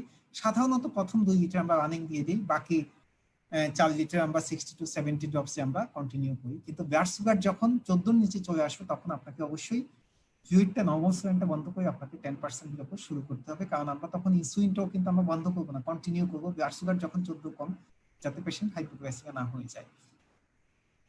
আচ্ছা, ইনসুলিনের ক্ষেত্রে আমি আপনাদের সবগুলা ম্যানেজমেন্টই বলবো। এটা হচ্ছে একদম খুব কোয়ালিফাইড, যেখানে ইনফিউশন পাম্প আছে, যেমন হচ্ছে সাধারণত ঢাকা শহরে আইসিইউ গুলাতে ইনফিউশন পাম্প থাকে। যেমন আমাদের ঢাকা মেডিকেল এন্ডোক্রাইন ডিপার্টমেন্টে ইনফিউশন পাম্প নাই, আইসিইউতে আছে, বারডেমে কিন্তু ওয়ার্ডেও আছে। সেসব পেশেন্টদের 50 ইউনিট সলিউবল ইনসুলিন, যেটা 0.5 ml, মানে শর্ট অ্যাক্টিং মানে র্যাপিড অ্যাক্টিং মানে অ্যাক্টাপিড অথবা জেনসুইনা মানে রেগুলার ইনসুলিন, 49.5 ml নর্মাল স্যালাইনের সাথে মিশিয়ে 50 ml হয়, যেটা আইভি ইনফিউশন পাম্পে আমরা সাধারণত 6 ইউনিট পার আওয়ার শুরু করি। আমি অর্ডার কি দিবেন সেটা আমি আপনাদের দেখাবো, আমি যখন কেস দেখাবো আপনাদের। সাধারণত সিস্টারদের বললেই হয় যে সিস্টার আপনি ইনফিউশন পাম্প শুরু করেন, প্রতি ঘন্টায় 6 ইউনিট করে যাবে। এটা সাধারণত ডিকের ডোজ। আমরা সাধারণত 50 ml, এটা নিয়ম হলো যে আপনি 0.5 ml ইনজেকশন অ্যাক্টাপিড নেবেন। ইনজেকশন অ্যাক্টাপিড 100 মানে হচ্ছে 1 ml এর মধ্যে 100 ইউনিট, সুতরাং 0.5 ml দিলে এটা 50 ইউনিট হবে। এটা আমরা যখন 0.5 ml যখন 49.5 ml এর নর্মাল স্যালাইনের সাথে মিশাবো, তখন পুরো সলিউশনটা 50 ml নর্মাল স্যালাইন হবে, যার মধ্যে 50 ইউনিট ইনসুলিন মিশানো আছে। সেটা ইনফিউশন পাম্পে 6 ইউনিট পার আওয়ার দেবে। আমরা খুব বেশি রেপিড কমাবো না, সাধারণত ঘন্টায় 3 মিলিমোল করে কমানো হয়। এবং ব্লাড সুগার আমি ইতিমধ্যে একটু আগেই বললাম, ব্লাড সুগার যখন 14 নিচে আসবে আপনি পেশেন্টের নর্মাল স্যালাইন চেঞ্জ করে 10% ডেক্সট্রোজ দিবেন এবং হচ্ছে ইনসুলিন ইনফিউশনটাও 6 থেকে 2 অথবা 3 কমায় নিয়ে আসবেন। আমরা সাধারণত চাই ব্লাড সুগার 8 থেকে 11 মধ্যে থাকুক যতক্ষণ না ডিকে রিজলভ না হচ্ছে। তার মানে আপনি আমাদের যে জিনিসটা এই পুরো জিনিসটার মাধ্যমে বুঝছেন সেটা হচ্ছে ডিকেতে আমরা ইনসুলিন যখন ইনফিউশন পাম্প থাকবে আমরা 6 ইউনিট পার আওয়ার হিসেবে শুরু করব এবং ব্লাড সুগার যখন 14 তে আসবে তখন 2 থেকে 3 ইউনিট পার আওয়ারে আমরা কন্টিনিউ করব। এখন আপনার হাতে ইনফিউশন পাম্প নাই, যেমন আমি ফেনী সদর হাসপাতালে কনসালটেন্ট ছিলাম, তো আমার হাতে ইনফিউশন পাম্প নাই, আমাকে তো রোগী তো ম্যানেজ করতে হবে। তো সেই ক্ষেত্রে আমরা যেটা, এটা হচ্ছে ওয়ার্কিং ফর্মুলেশন, যেটা আপনার মনে রাখা দরকার, সেটা হচ্ছে ইনজেকশন একটা পিড অথবা জেনসুলিন মানে যে কোনো রেপিড অ্যাক্টিং ইনসুলিনে 50 ইউনিট যদি আপনি 500 ml নরমাল স্যালাইনের সাথে মিশান এবং মাইক্রোবুয়েট দিয়ে যদি দেন 60 মাইক্রোড্রপ পার মিনিট হলে 6 unit per insulin per hour. এটা আপনাকে মুখস্থ করে নিতে হবে অথবা মোবাইলে একটা ছবি নিয়ে নেন। একটা হচ্ছে 500 ml নরমাল স্যালাইনের মধ্যে আমি যদি 50 ইউনিট শর্ট অ্যাক্টিং ইনসুলিন যোগ করি মাইক্রোবুয়েট দিয়ে আমি যত মাইক্রোড্রপে দেবো তাকে 10 দিয়ে ভাগ করলে যত হবে তত ইউনিট ইনসুলিন পার আওয়ার। তার মানে 60 মাইক্রোড্রপ পার মিনিট হলে 6 unit per hour. Blood sugar যখন 14 তে নেমে আসবে আমি তখন আমার ইনফিউশনটা 20 to 30 মাইক্রোড্রপ পার মিনিটে দেবো, যেটা 2 to 3 ইউনিট পার আওয়ার।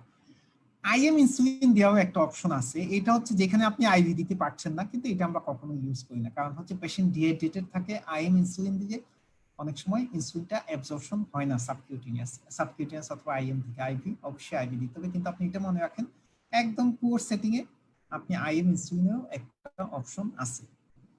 আচ্ছা, স্লাইডিং স্কেল একটা অপশন, সেটা হচ্ছে আপনি ব্লাড সুগার চেক করে যত পাইলেন সেটার উপর বেসিসে কিছু শর্ট অ্যাক্টিং ইনসুলিন দিবেন, কিন্তু এটা ডিকেতে কখনোই আমরা ইউজ করি না।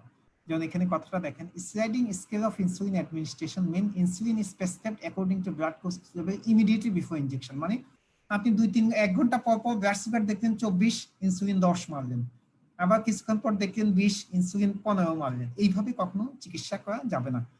Sliding scale of insulin therapy treat hyperglycemia after it had already occurred instead of preventing the occurrence of hyperglycemia. This reactive approach leads to rapid changes in the blood glucose level, exacerbating both hyper and hyperglycemia should not be used. তার মানে এই প্রতি 1 ঘন্টা পর পর blood sugar check করে ওইটার উপর ডিপেন্ড করে বোরাস ইনজেকশন দেয়া, এই ধরনের চিকিৎসা ডিকেতে না দেয়াই ভালো। যখন দেখবেন পেশেন্ট ক্লিনিক্যালি ইমপ্রুভ করে গেছে, পেশেন্ট বায়োকেমিক্যালি স্টেবল, তার মানে urine for ketone body negative আসছে, পেশেন্টের ইলেক্ট্রোলাইট স্টেবল, পেশেন্টের ব্লাড প্রেশার ঠিক আছে, পেশেন্ট এখন মুখে খেতে চায়, তখন আপনি আইভি থেকে সাবকিউটেনিয়াস ইনসুলিনে সুইচ করে নেবেন। কিন্তু এখানে একটু সতর্ক হতে হবে, সেটা আমি আপনাকে বলছি। সুতরাং আবার অনেক সময় পরীক্ষাতে জিজ্ঞেস করে আইভি থেকে সাবকিউটেনিয়াস কখন সুইচ করবেন, পেশেন্ট ক্লিনিক্যালি এন্ড বায়োকেমিক্যালি স্টেবল এবং পেশেন্ট মুখে খেতে পারছে। এক হচ্ছে আপনি হিসাব করবেন গত 6 ঘন্টায় পেশেন্ট কি পরিমাণ আইভি ইনসুলিন পাচ্ছে। ধরে নিচ্ছি আমি গত 6 ঘন্টায় পেশেন্ট 2 ইউনিট পার আওয়ার ছিল, তার মানে গত 6 ঘন্টায় পেশেন্ট 6 দুগুণে 12 ইউনিট পাইছে, তার মানে গত 24 ঘন্টায় পেশেন্ট 48 ইউনিট পাচ্ছে। গত 6 ঘন্টায় পেশেন্ট যত ইউনিট পাচ্ছে ওখান থেকে আপনি হিসাব করবেন গত 24 ঘন্টায় পেশেন্ট টোটাল কত ইউনিট ইনসুলিন পাচ্ছে। সেখান থেকে গত 24 ঘন্টায় পেশেন্ট আইভি যে ইনসুলিন পাচ্ছে তার চেয়ে একটু কমায় দিবেন। 48 পাইছে পেশেন্ট, আমি আগামী 24 ঘন্টায় 40 ইউনিট একটু লো ডোজে দেওয়ার চেষ্টা করব। তো দুইটা রেজিমেন আমরা কমনলি ইউজ করি, একটা হচ্ছে স্প্লিট মিক্সড রেজিমেন, মানে 3 বেলা শর্ট অ্যাক্টিং, 2 বেলা ইন্টারমিডিয়েট অ্যাক্টিং, অথবা বেজাল বোলাস। আমরা এখানে যেমন 40 কে আমি 20 করে ভাগ করে দেবো, এটা আমি 10 দিলাম, এটা 6 দিয়ে দিলাম। বেজাল বোলাস যখন দিব তখন আমি ভাগ করে দেবো, 20 কে আমি অর্ধেককে আমি রেপিড অ্যাক্টিং দিলাম আর অর্ধেককে লং অ্যাক্টিং দিলাম। তার মানে যেই মেসেজটা আপনাদের আমি দিতে চাই, আপনাকে হিসাব করতে হবে গত 48 ঘন্টায় পেশেন্ট কত ইউনিট ইনসুলিন পাইছে, সেখান থেকে একটু কম ডোজে আপনাকে শুরু করতে হবে। তো এখানে একটা জিনিস খুব মনে রাখা দরকার, সে যেহেতু আইভি ইনসুলিনের হাফ লাইফ আইভি কিন্তু শুধুমাত্র 5 মিনিট, আপনি আইভি ইনসুলিনটা বন্ধ করলেন 5 মিনিট পরে কিন্তু সার্কুলেশন ইনসুলিনের অ্যাকশনটা চলে যাবে এবং ব্লাড সুগার আবার শুট করবে এবং পেশেন্ট আবার কিটোএসিডোসিস হয়ে যাবে। সুতরাং সাবকিউটেনিয়াস ইনসুলিন দেওয়ার 2 থেকে 3 ঘন্টা পর আইভি ইনফিউশনটা বন্ধ করবেন। আমি আপনাকে বলি, ধরেন কোনো পেশেন্ট ক্লিনিক্যালি এবং বায়োকেমিক্যালি স্টেবল, পেশেন্ট মুখে খেতে চাচ্ছে এবং মুখে খেতে পারবে, আপনি চিন্তা করলেন সকাল 10টায় পেশেন্টের আইভি ইনসুলিনটা বন্ধ করে দিবেন, তাই আপনি 7টা থেকে 8টা বাজে আপনি তখন সাবকিউটেনিয়াস ইনসুলিন দিবেন। তার মানে আইভি ইনসুলিনটা বন্ধ করার 2 থেকে 3 ঘন্টা আগে আপনাকে সাবকিউটেনিয়াস ইনসুলিন দিতে হবে, তার 2 থেকে 3 ঘন্টা পরে আপনি আইভি ইনসুলিনটা বন্ধ করে দিবেন। সাধারণত আমি ইতিমধ্যে আপনাদের বললাম র্যাপিড অ্যাক্টিং এবং লং অ্যাক্টিং আমরা একসাথে দিতে পছন্দ করি। বেসাল ইনসুলিন যেটা বললাম এটা আমরা সাধারণত রাতে দিই। তো ডায়াবেটিক কিটোএসিডোসিসে আপনি যখন বেসালটা শুরু করবেন তখন বলছে রাতের জন্য অপেক্ষা করবেন না, আপনি যখন দিতে চান তখন সাথে সাথে দিয়ে শুরু করবেন। So basal insulin can be initiated any time of the day and should not be withheld to specific dosing time. সাধারণত বেড টাইমের জন্য আমরা ওয়েট করি না। আচ্ছা, পটাশিয়াম রিপ্লেসমেন্ট আমি ইতিমধ্যেই বললাম ডায়াবেটিক কিটোএসিডোসিসের পেশেন্ট যখন আপনার কাছে আসে পটাশিয়াম সার্কুলেশন নরমাল থাকলেও আপনাকে ভাবতে হবে যে পটাশিয়াম পেশেন্ট ডেফিসিয়েন্ট। সাধারণত আমরা প্লাজমা পটাশিয়ামটা চেক করি। 6 লিটার ফ্লুইড যে দিচ্ছি প্রথম ফার্স্ট লিটার ব্যাগে কিন্তু আমরা পটাশিয়ামটা অ্যাড করি না, মনে রাখবেন পটাশিয়ামটা আমরা 4 to 5.5 রাখতে চাই। তো এটা একটা গ্রেডিং আমরা স্টুডেন্টদের বলি। এক হচ্ছে পটাশিয়াম যদি 3.5 এর কম থাকে আপনি 40 মিলিমোল দিবেন প্রতি লিটার ইনফিউশনে, মানে প্রতি লিটার যে নরমাল আমাদের দেশে ইনজেকশন ক্যাটি যেটা পাওয়া যায় সেটা 20 মিলিমোল, মানে পটাশিয়াম 3.5 এর নিচে হলে আপনি 2 অ্যাম্পুল দিবেন। পটাশিয়াম 3.5 থেকে 5 হলে তখনও 2 অ্যাম্পুল দিবেন। পটাশিয়াম 5.5 এর চেয়ে বেশি হলে তখন আর 1.5 দরকার। এটা আপনাকে মুখস্থ করে নিতে হবে, আর কোনো উপায় নাই। হ্যাঁ, তার মানে পটাশিয়াম যখন নরমাল থাকছে 3.5 থেকে 5.5 তখনও কিন্তু আমরা প্রতি লিটার নরমাল সেভেনের সাথে 2 অ্যাম্পুল ইনজেকশন কেটে দিচ্ছি। যদিও আমি ইতিমধ্যেই বলেছি প্রথম লিটারে মানে পটাশিয়াম দেওয়ার দরকার নাই। এখন আপনি কাজ করছেন সদর হাসপাতালে যেখানে আপনি ইলেক্ট্রোলাইট করার কোনো সুযোগ নেই, সেক্ষেত্রে বলা হচ্ছে যে এক হচ্ছে প্রথম লিটারের পর সেকেন্ড ব্যাগ থেকে আপনি পটাশিয়াম দিবেন। সাধারণত 1 থেকে 1.5 অ্যাম্পুল আমরা সাধারণত অ্যাড করি, কিন্তু মনে রাখতে হবে দিনে 6 অ্যাম্পুলের চেয়ে বেশি দেখা যাবে না। আপনি যদি একটা ইসিজি করেন তাইলে আপনি বুঝবেন যে আসলে আপনার পটাশিয়ামটা ঠিক আছে কিনা। আমি এখানে একটু বলি, পটাশিয়াম যত বাড়তে থাকবে হাইপারক্যালেমিয়াতে আপনি টি ওয়েভটা তত আস্তে আস্তে টল হতে থাকবে। পটাশিয়াম যখন কমতে থাকবে তখন আস্তে আস্তে টি ইনভার্সন এবং এসটি ডিপ্রেশন হবে। সুতরাং একটা ইসিজি দেখে আমরা অনেক সময় অ্যাসেস করার চেষ্টা করি যে ক্ষেত্রে আপনার ইলেক্ট্রোলাইট করার সুবিধা নাই সেসব ক্ষেত্রে।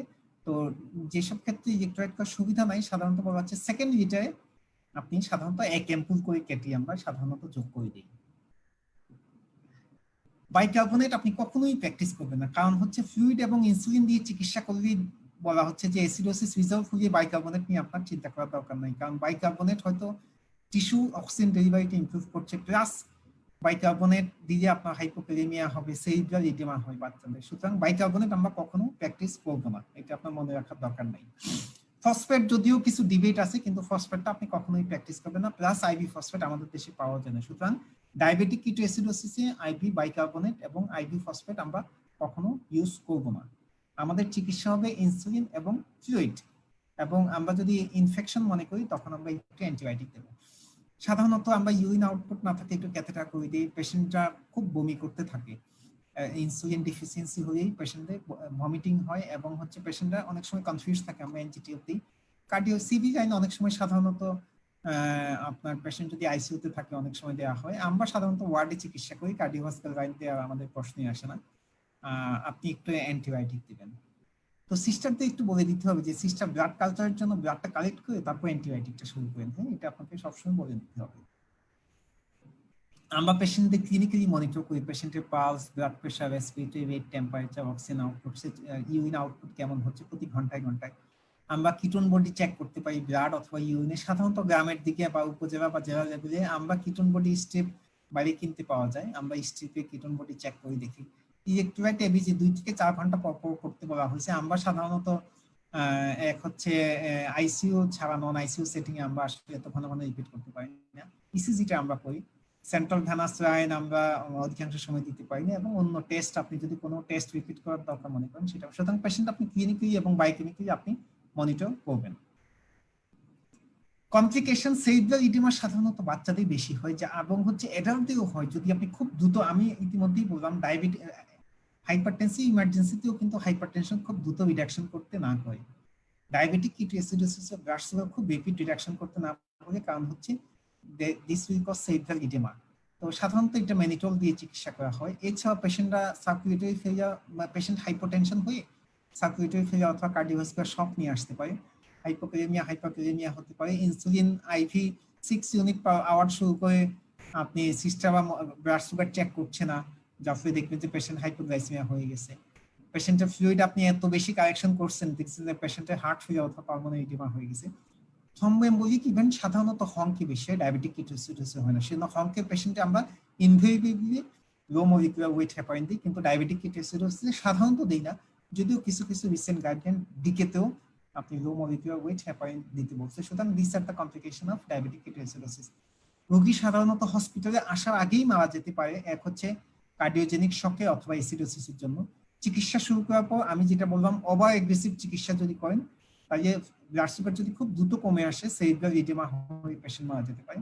অথবা আপনি হাইপোক্যালেমিয়া হয়ে পটাশিয়াম 3.9 এর নিচে 3.5 এর নিচে চলে আসে অনেক সময়, আপনি দেখা গেল যে হচ্ছে তখন কার্ডিয়াক এরিথমিয়া হয়ে পেশেন্ট মারা যেতে। সুতরাং ইলেকট্রোলাইট ইমব্যালেন্সেও কিন্তু পেশেন্ট মারা যেতে পারে।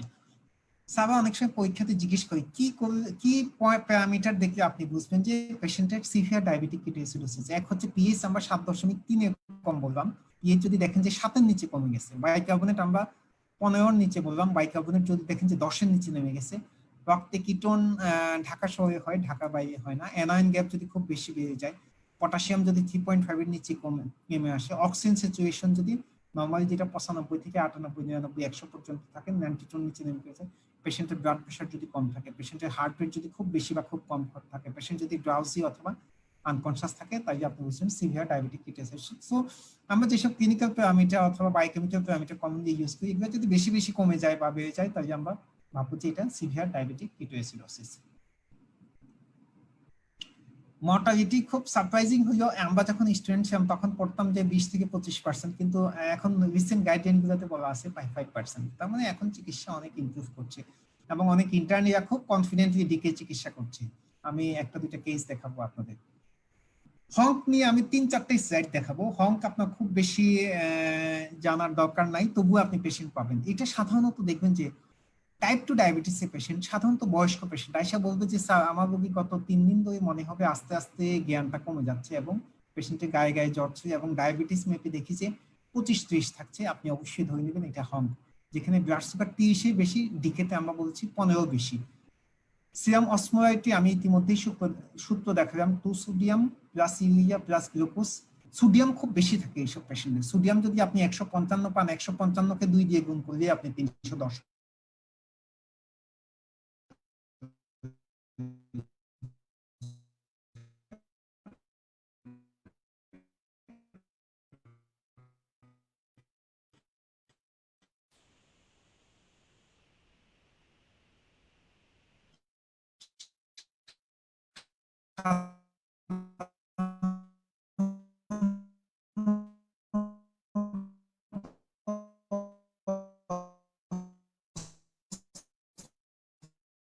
হয়তো 280 থেকে 295, কিন্তু হংকে সেটা তো এবং কিটোন বডি সাধারণত হংকে খুব বেশি হয় পাবেন এবং কিটোন বডি খুব বেশি মনে হবে। অসিস তেমন পাবেন না, কিটোন বডিও তেমন পাবেন না। তো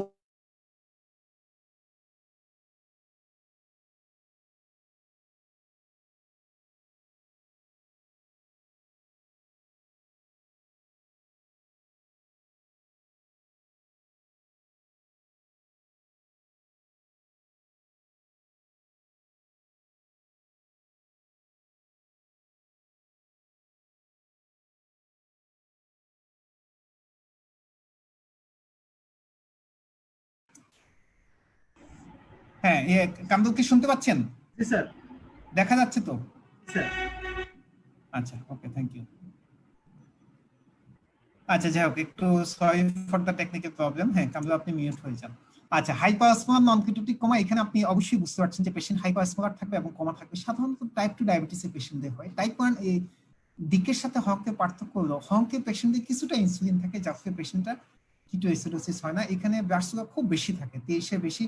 রুগীরা এসে আপনাকে হিস্ট্রি দেবে যে স্যার আমার বাবা বয়স্ক মানুষ, বাসায় থাকে, নিজে নিজে ইনসুলিন দেয়, ইনসুলিন হতে 1-2টা দিন গ্যাপ পড়ছে, পেশেন্ট গত 3 দিন পর্যন্ত একটু গায়ে গায়ে জ্বর ছিল, জ্বরটা একটু বাড়ছে, কিছু খেতে পারছে না, আস্তে আস্তে মনে হচ্ছে জ্ঞান কমে যাচ্ছে।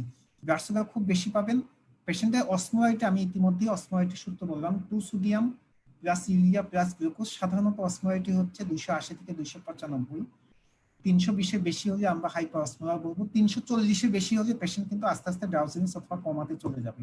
তো সোডিয়াম এসব পেশেন্টে খুব বেশি থাকে। আপনি সোডিয়াম যদি 155 থাকে, এটাকে 2 দিয়ে গুণ করলে আপনি 310 পেয়ে যাবেন, সাথে ব্লাড সুগার 23 হলে 340 পেয়ে যাবেন। সাধারণত অ্যাসিডোসিস এইসব পেশেন্টদের হয় না, পিএস 7.3 বা তার চেয়ে বেশি থাকে, বাইকার্বনেট 15 বেশি থাকে, কিছুটা ইনসুলিন এই পেশেন্টদের বডিতে থাকে বলে এদের কিটোসিস হয় না।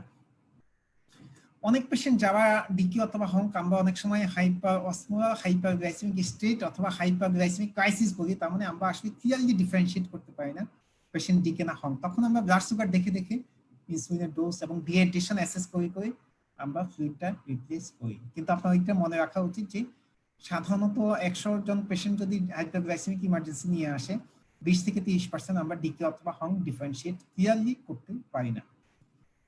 সাধারণত এইসব পেশেন্টদের দীর্ঘস্থায়ী long period of poor control or failure to diagnose type 2 DM থাকে। কোনো অ্যাকিউট স্ট্রেস, ক্রনিক ইনফেকশন অথবা পেশেন্ট পানি খাচ্ছে না, স্টেরয়েড পাচ্ছে, ডায়াবেটিক্স পাচ্ছে, সাধারণত this are the precipitating factors of HONK. সাধারণত রোগীরা বলে যে স্যার ওনার ব্লাড সুগার সবসময় বেশি থাকে, গত কিছুদিন ধরে ইনফেকশন অথবা অ্যাকিউট কোনো ইনসাল্টের জন্য পেশেন্ট হংক ডেভেলপ করছে। ক্লিনিক্যাল ফিচার এটা সাধারণত ডিকে যেমন আপনি 2 থেকে 3 দিনের মধ্যে হয়, এটা সাধারণত একটু সময় লাগে এবং খুব ডিহাইড্রেশন থাকে। এবং আমি ইতিমধ্যেই বললাম অসমোলাইটি যখন নরমালি যেটা 280 থেকে 295, হংকে থাকে 320 এর বেশি, 340 এর বেশি হলে পেশেন্ট আস্তে আস্তে ড্রাউজি হতে থাকে। চিকিৎসা হলো যেহেতু এইসব পেশেন্টদের হাইপার অসমোলার সোডিয়াম যেহেতু খুব বেশি থাকে, সুতরাং আমরা নর্মাল স্যালাইন দিয়ে চিকিৎসা না করে 0.45% হাফ এক্সট্রা নর্মাল স্যালাইন দিয়ে চিকিৎসা করি। এইসব পেশেন্টদের যেহেতু বডিতে কিছু ইনসুলিন থাকে, এরা কিন্তু ইনসুলিন সেন্সিটিভ। সাধারণত ডিকেতে আমরা 6 ইউনিট পার আওয়ার দিচ্ছি, এখানে আমরা 3 ইউনিট পার আওয়ার দিই। নাম্বার 3, এইসব পেশেন্টদের সাধারণত থ্রম্বোএম্বোলিক কমপ্লিকেশন বেশি হয়, সাধারণত অধিকাংশই বয়স্ক থাকে, সুতরাং আমরা লো মলিকুলার ওয়েট হেপারিন দিই। সুতরাং ডিকের সাথে হংকের চিকিৎসা পার্থক্য হলো এক হাফ এক্সট্রা নর্মাল স্যালাইন দিয়ে চিকিৎসা করবেন, ইনসুলিন ডিকে হাফ ডোজে দিবেন, এডিশনাল লো মলিকুলার ওয়েট হেপারিন দিবেন। সাধারণত মর্টালিটি আমরা ডিকেতে বললাম 5%, এখানে 10 থেকে 15%। তার মানে হংক ইজ এ সিভিয়ার কন্ডিশন। দুইটা কেস আমি আপনাদের দেখাবো, আপনার তাই দেখলেই আপনারা বুঝে যাবেন। একটা হচ্ছে আমার খুব রিসোর্সফুল কন্ডিশনে, একটা হচ্ছে লিমিটেড ফ্যাসিলিটিতে। 23 বছর বয়সী একজন মেয়ে আসলো, আমি তখন বারডেমে এমডি থিসিস পার্টির স্টুডেন্ট। সে বললো যে একদম বিয়ে পরতনি নিয়ে আসে, তার বাড়ি হচ্ছে বরিশাল। তো 23 বছরের একজন মেয়ে আসলো, admitted just 1 day after marriage, বিয়ে একদিন পরে আইসা পড়তে হলো। সে বললো গত একদিনে তার 15 থেকে 20 বার বমি হয়েছে এবং পেটে খুব ব্যথা এবং ব্লাড সুগার 29.6। সুতরাং বরিশাল মেডিকেল কলেজে গিয়েছে, ওরা ব্লাড সুগার খুব হাই থেকে ডায়াবেটিক কিটোএসিডোসিস কিনা সেটা দিকে বারডেমে রেফার করেছে। তাকে জিজ্ঞেস করলাম, সে 2 দিন ধরে ইনসুলিন পায় নাই। আসলে ফ্যাক্ট যেটা হয়েছে, রোগীর মার সাথে সাথে আমি যেহেতু অ্যাটেন্ডিং ফিজিশিয়ান, আমাকে আলাদা করে বললো যে বাবা আমার মেয়ে আসলে গত 2-3 বছর পর্যন্ত সে 2টা ইনসুলিন একসাথে মিশিয়ে পাচ্ছে, এই ধরনের একটা রেগুলার এবং এমপিএইচ 2টা ইনসুলিন, সকালে 3 বেলা ইনসুলিন পাচ্ছে। কিন্তু এক হচ্ছে বাবা আপনার কাছে আসলে স্বীকার করতে দোষ নাই, সেটা হচ্ছে ছেলে পক্ষকে আমরা আসলে বলি নাই যে মেয়ে যে ইনসুলিন পাচ্ছে।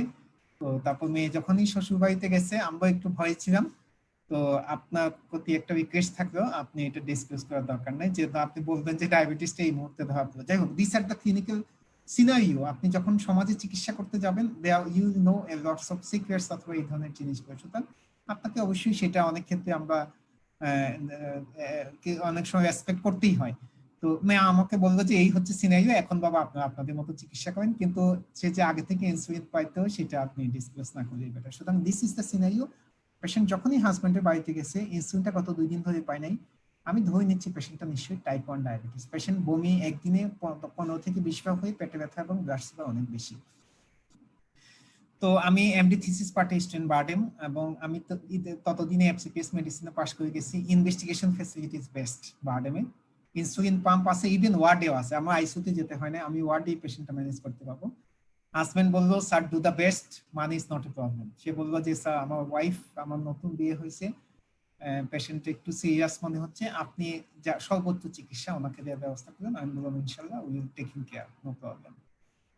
তো পেশেন্টকে আমি ক্লিনিক্যালি অ্যাসেস করলাম, পালস 96, ব্লাড প্রেশার কিছুটা কম, পেশেন্ট খুব ডিহাইড্রেটেড, ব্লাড সুগার 29.6, আমরা যখন ল্যাবে পাঠালাম HbA1c 8.5, তার মানে ব্লাড সুগার হয়তো কিছুটা কন্ট্রোলে ছিল। কিন্তু পেশেন্টের সোডিয়াম 136 পেলাম, পটাশিয়াম 3.7, পিএইচ 7.1। আমি বললাম যে 7 এর নিচে আসে সেটা সিভিয়ার, পেশেন্টের 7.1 নরমালি। আমরা বললাম ডায়াবেটিক কিটোএসিডোসিসে পিএইচ থাকবে 7.3 কম, এবং 7 এর নিচে আসে সেটা আমরা সিভিয়ার বলি। পেশেন্টের পিএইচ 7.1, বাইকার্বনেট 15 এর নিচে থাকলে আমরা কি অ্যাসিডোসিস বলি, পেশেন্টের 13, পেশেন্টের কাউন্ট অনেক বেশি এবং নিউট্রোফিল বেশি। সুতরাং this are the typical feature of diabetic ketoacidosis. আরও অনেক ইনভেস্টিগেশন করছে, আমি এখানে জাস্ট কয়েকটা দেখালাম আপনাকে। আমি ডায়াগনোসিস করলাম ডায়াবেটিক কিটোঅ্যাসিডোসিস, একটা ট্রিটমেন্ট আমি অর্ডার শিটে লিখে দিলাম, কি লিখলাম সেটাই আপনাদের দেখাই, তাইলে আপনারা বুঝতে পারবেন। আমি লিখলাম সিস্টারকে NPO till for the order, patient যেহেতু ভমিটিং হয়েছে আমি একটু এনপিও করে রাখতে চাই। সিস্টারকে বললাম 2 লিটার ফ্লুইড আপনি রানিং দেন, তারপর 3 লিটার দিবেন 60 ফোঁটা করে।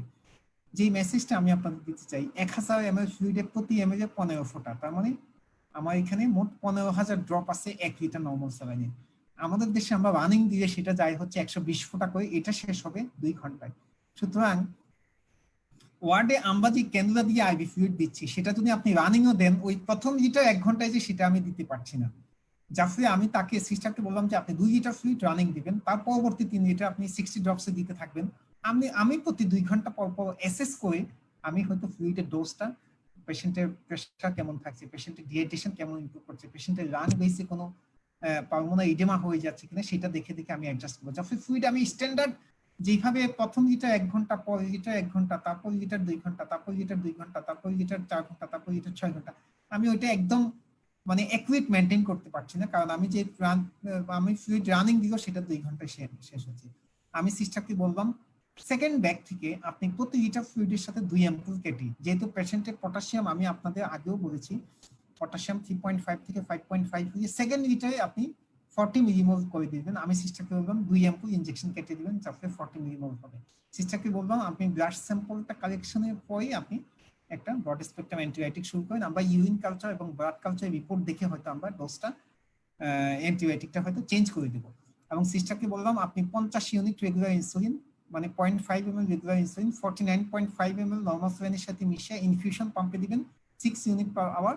যখনই আপনি ব্লাড সুগারটা প্রতি 1 ঘন্টা পর পর, প্রতি আধা ঘন্টা পর পর সুগার মাপবেন, সুগারটা এবং ব্লাড সুগার যখন দেখবেন যে আপনি 16-17তে চলে আসছে তখন প্রতি আধা ঘন্টা পর পর মাপবেন। যখনই ব্লাড সুগার 14 নিচে আসবে তখন ইনফিউশনটা 3 ইউনিটে নিয়ে আসবেন এবং অন্য হাতে যেটা নরমাল স্যালাইন পাচ্ছেন সেখানে 10% দিয়ে 1000 ml 100 ডোজ চালু করুন। So this is the typical order of diabetic ketoacidosis in a hospital, এবং পেশেন্টকে আমি ক্লিনিক্যালি এবং বায়োকেমিক্যালি মনিটর করতে থাকবো।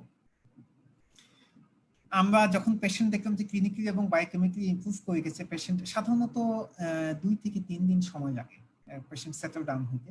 পেশেন্ট যখন মুখে খেতে পারবে, আমি হিসাব করলাম গত 24 ঘন্টায় পেশেন্ট 2 ইউনিট করে পাইছে, মানে আমি কিছুটা ডোজটা কমায়া পেশেন্টে আবার ওই স্পিড মিক্স পেশেন্ট আজকে যে রেজিমেন্টটা পাইতো আমার আবার সেই রেজিমেন্টে চলে আসলাম। হ্যাঁ, কেস 2 এখন হচ্ছে আপনি সেকেন্ড কেস দেখেন।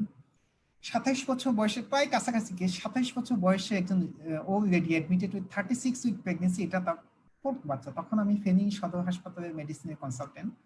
তো আমি আপনার যাই শুনছেন সব, আমি সবাইকে বলি গভর্নমেন্ট সার্ভিস করার চেষ্টা করবেন, নাম্বার 1। নাম্বার 2 হচ্ছে সদর হাসপাতালে সার্ভিস দেওয়ার চেষ্টা করবেন। সদর হাসপাতালে সার্ভিস না দিলে আপনি বুঝবেন না যে লিমিটেড ফ্যাসিলিটিতে আপনি পেশেন্ট এক হচ্ছে চিকিৎসা ক্লিনিক্যাল আই আপনার কত ইমপ্রুভ করবে এটা আপনি চিন্তাই করতে পারবেন না সদর হাসপাতালে, যেহেতু এখানে ইনভেস্টিগেশন ফ্যাসিলিটি অনেকটা কম, number 1। Number 2 varieties of people, আপনি সদর হাসপাতালে হ্যান্ডেল না করলে আপনি বুঝবেন না। নাম্বার 3 ওখানে আপনি রোগীর চিকিৎসা এবং পাবলিক ম্যানেজমেন্ট দুইটাই আপনি খুব ভালো শিখবেন। তো আমি তখন ফেনী সদর হাসপাতালে মেডিসিনের কনসালটেন্ট। তো 27 বছর বয়সী মহিলা, 36 সপ্তাহ প্রেগনেন্সি, এটা তো আমরা 4th ইস্যু আসুক যে স্যার জ্বর 7 দিন ধরে, বমি হচ্ছে গত 3 দিন 5-10 বার ধরে, ব্লাড সুগার মাইপা সাথে সাথে গ্লুকোমিটার দিয়ে আমাদের ওয়ার্ডের যে গ্লুকোমিটার সেটা দিয়ে মাইপা দেখলাম blood sugar high, blood sugar মেশিনে হাই মানে ল্যাবে সেটা 35 অথবা তার চেয়ে বেশি।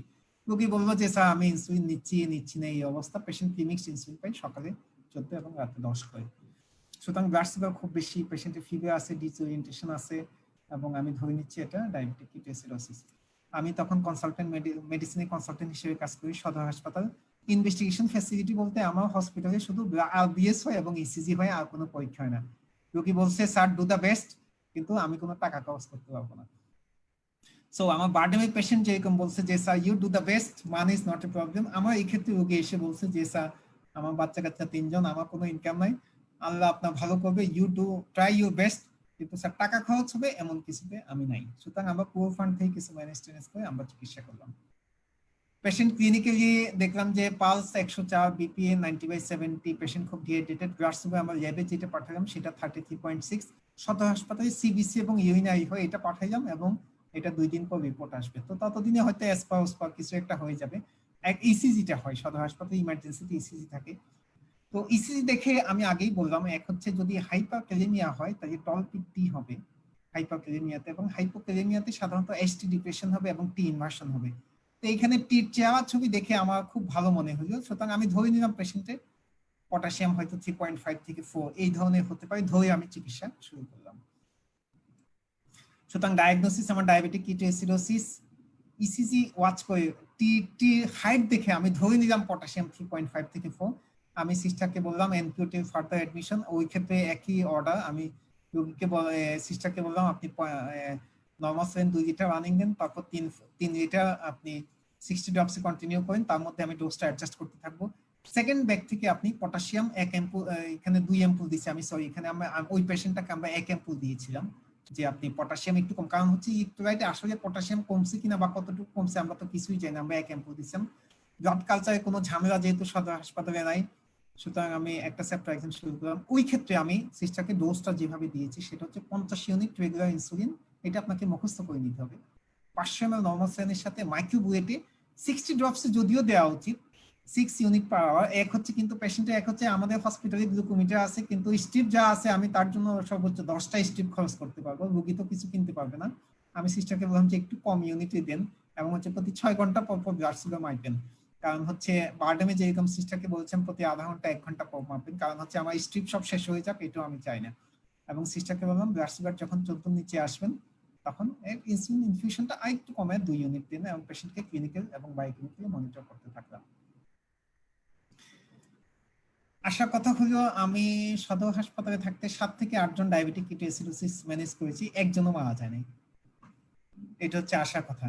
এবং গাইনি কনসালটেন্টকে কল দিলাম, 36 উইকস প্রেগন্যান্সি, উনি বললো যে এখন আপনি যখনই আপনি ডিকে থেকে ইমপ্রুভ করে সাবকিউটেনিয়াস সুইচিং এ আসবেন তখনই আমি ডেলিভারি করায় ফেলবো। আমরা ইনডিউসড লেবার গাইনি কনসালটেন্টে, বাচ্চা আবার জন্মের পর হাইপোগ্লাইসেমিয়া হয়ে গেল, সেটা আবার পেডিয়াট্রিক্সে কনসালটেন্ট এসে আইভি ডেক্সট্রোজ দিয়ে সেটা ম্যানেজ করলো।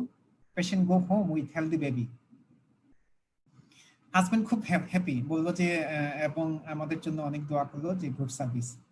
কন্ট্রাসেপটিভ মেথড গাইনি কনসালটেন্ট ওনাকে অ্যাডভাইস করলো, যদিও গাইনি কনসালটেন্ট বললো আপনি হচ্ছে যদি সিজার করতাম তাহলে হয়তো টিউবাল লাইগেশন করতাম, বললো যে না ম্যাডাম আমি টিউবাল লাইগেশন করতে চাই না, যদিও পরে অবশ্য নর্মাল ডেলিভারি হয়েছে, শুধু টিউবাল লাইগেশনে কোনো প্রশ্নই আসে নাই। Next year patient again admitted with 4 month pregnancy with diabetic ketoacidosis, সেই একই পেশেন্ট পরবর্তী বছর আবার 4 মাসে প্রেগন্যান্সি উইথ ডায়াবেটিক কিটোএসিডোসিস নিয়ে আসলো, সেই একই সিনারিও। রোগীর লোক বললো যে স্যার ডু দ্য বেস্ট, উপরে আল্লাহর নিচে আপনি, আমি খরচ করতে পারবো না, এছাড়া আমি সবই করতে পারবো। We managed and patient survived again.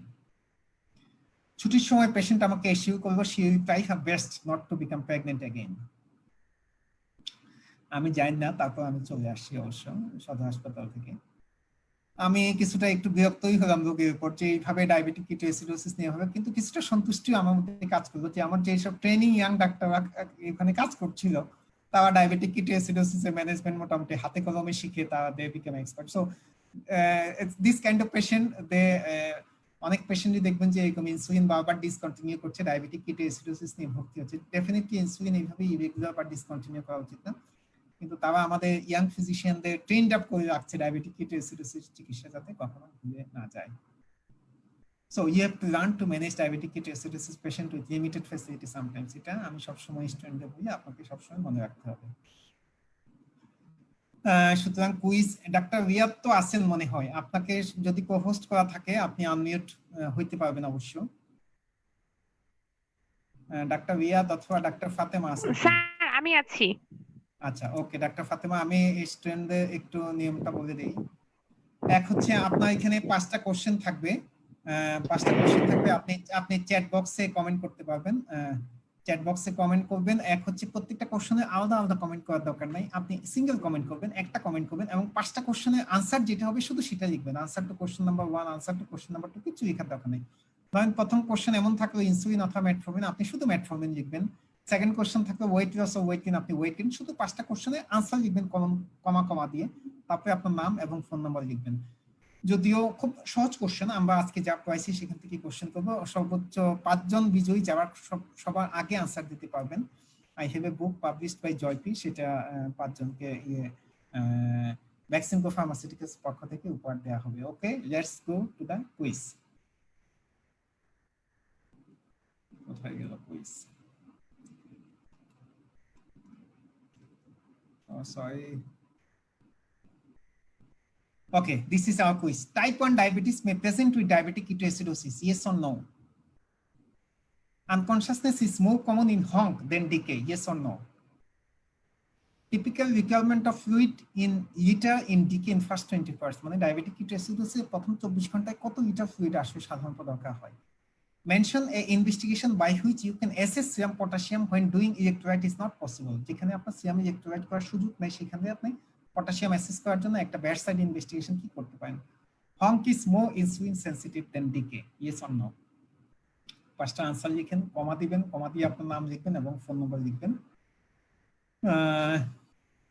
There are lots of answers.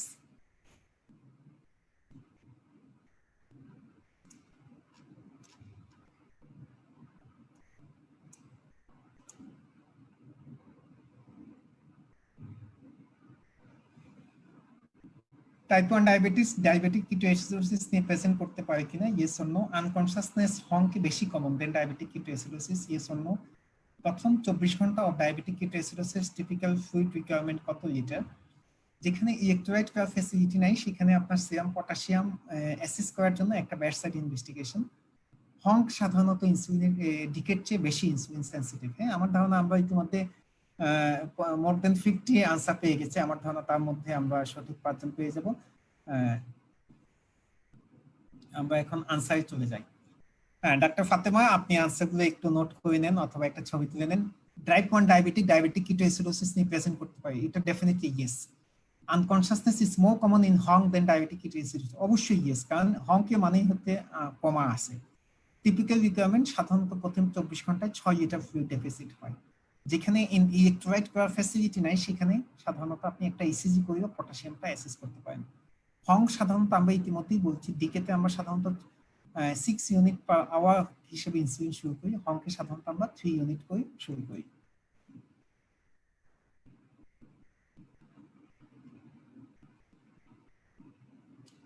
আমরা আগামী সপ্তাহে স্কিন ম্যানিফেস্টেশন অফ ডায়াবেটিস খুব ইম্পর্টেন্ট, আমি সবগুলো ছবি দেখায় আপনাদের পড়ানোর চিন্তা ভাবনা করছি। Skin manifestation diabetes, Axis medical school specially doctor Fatema Haque এবং ডাক্তার রিয়াদকে অনেক ধন্যবাদ, ডাক্তার সাইদকেও ধন্যবাদ, ভ্যাকসিনকো ফার্মাসিউটিক্যালসকে অবশ্যই ধন্যবাদ। আমরা 5টা প্রোগ্রাম করার পরিকল্পনা, আজকে আমাদের 3rd প্রোগ্রাম, ভ্যাকসিনকোকে অবশ্যই ধন্যবাদ। আমাদের যে কোনো সায়েন্টিফিক প্রোগ্রামে ভ্যাকসিনকো অলওয়েজ কোঅপারেট। বাসায় থাকেন, stay safe, stay connected. Thank you for your attention. Thank you.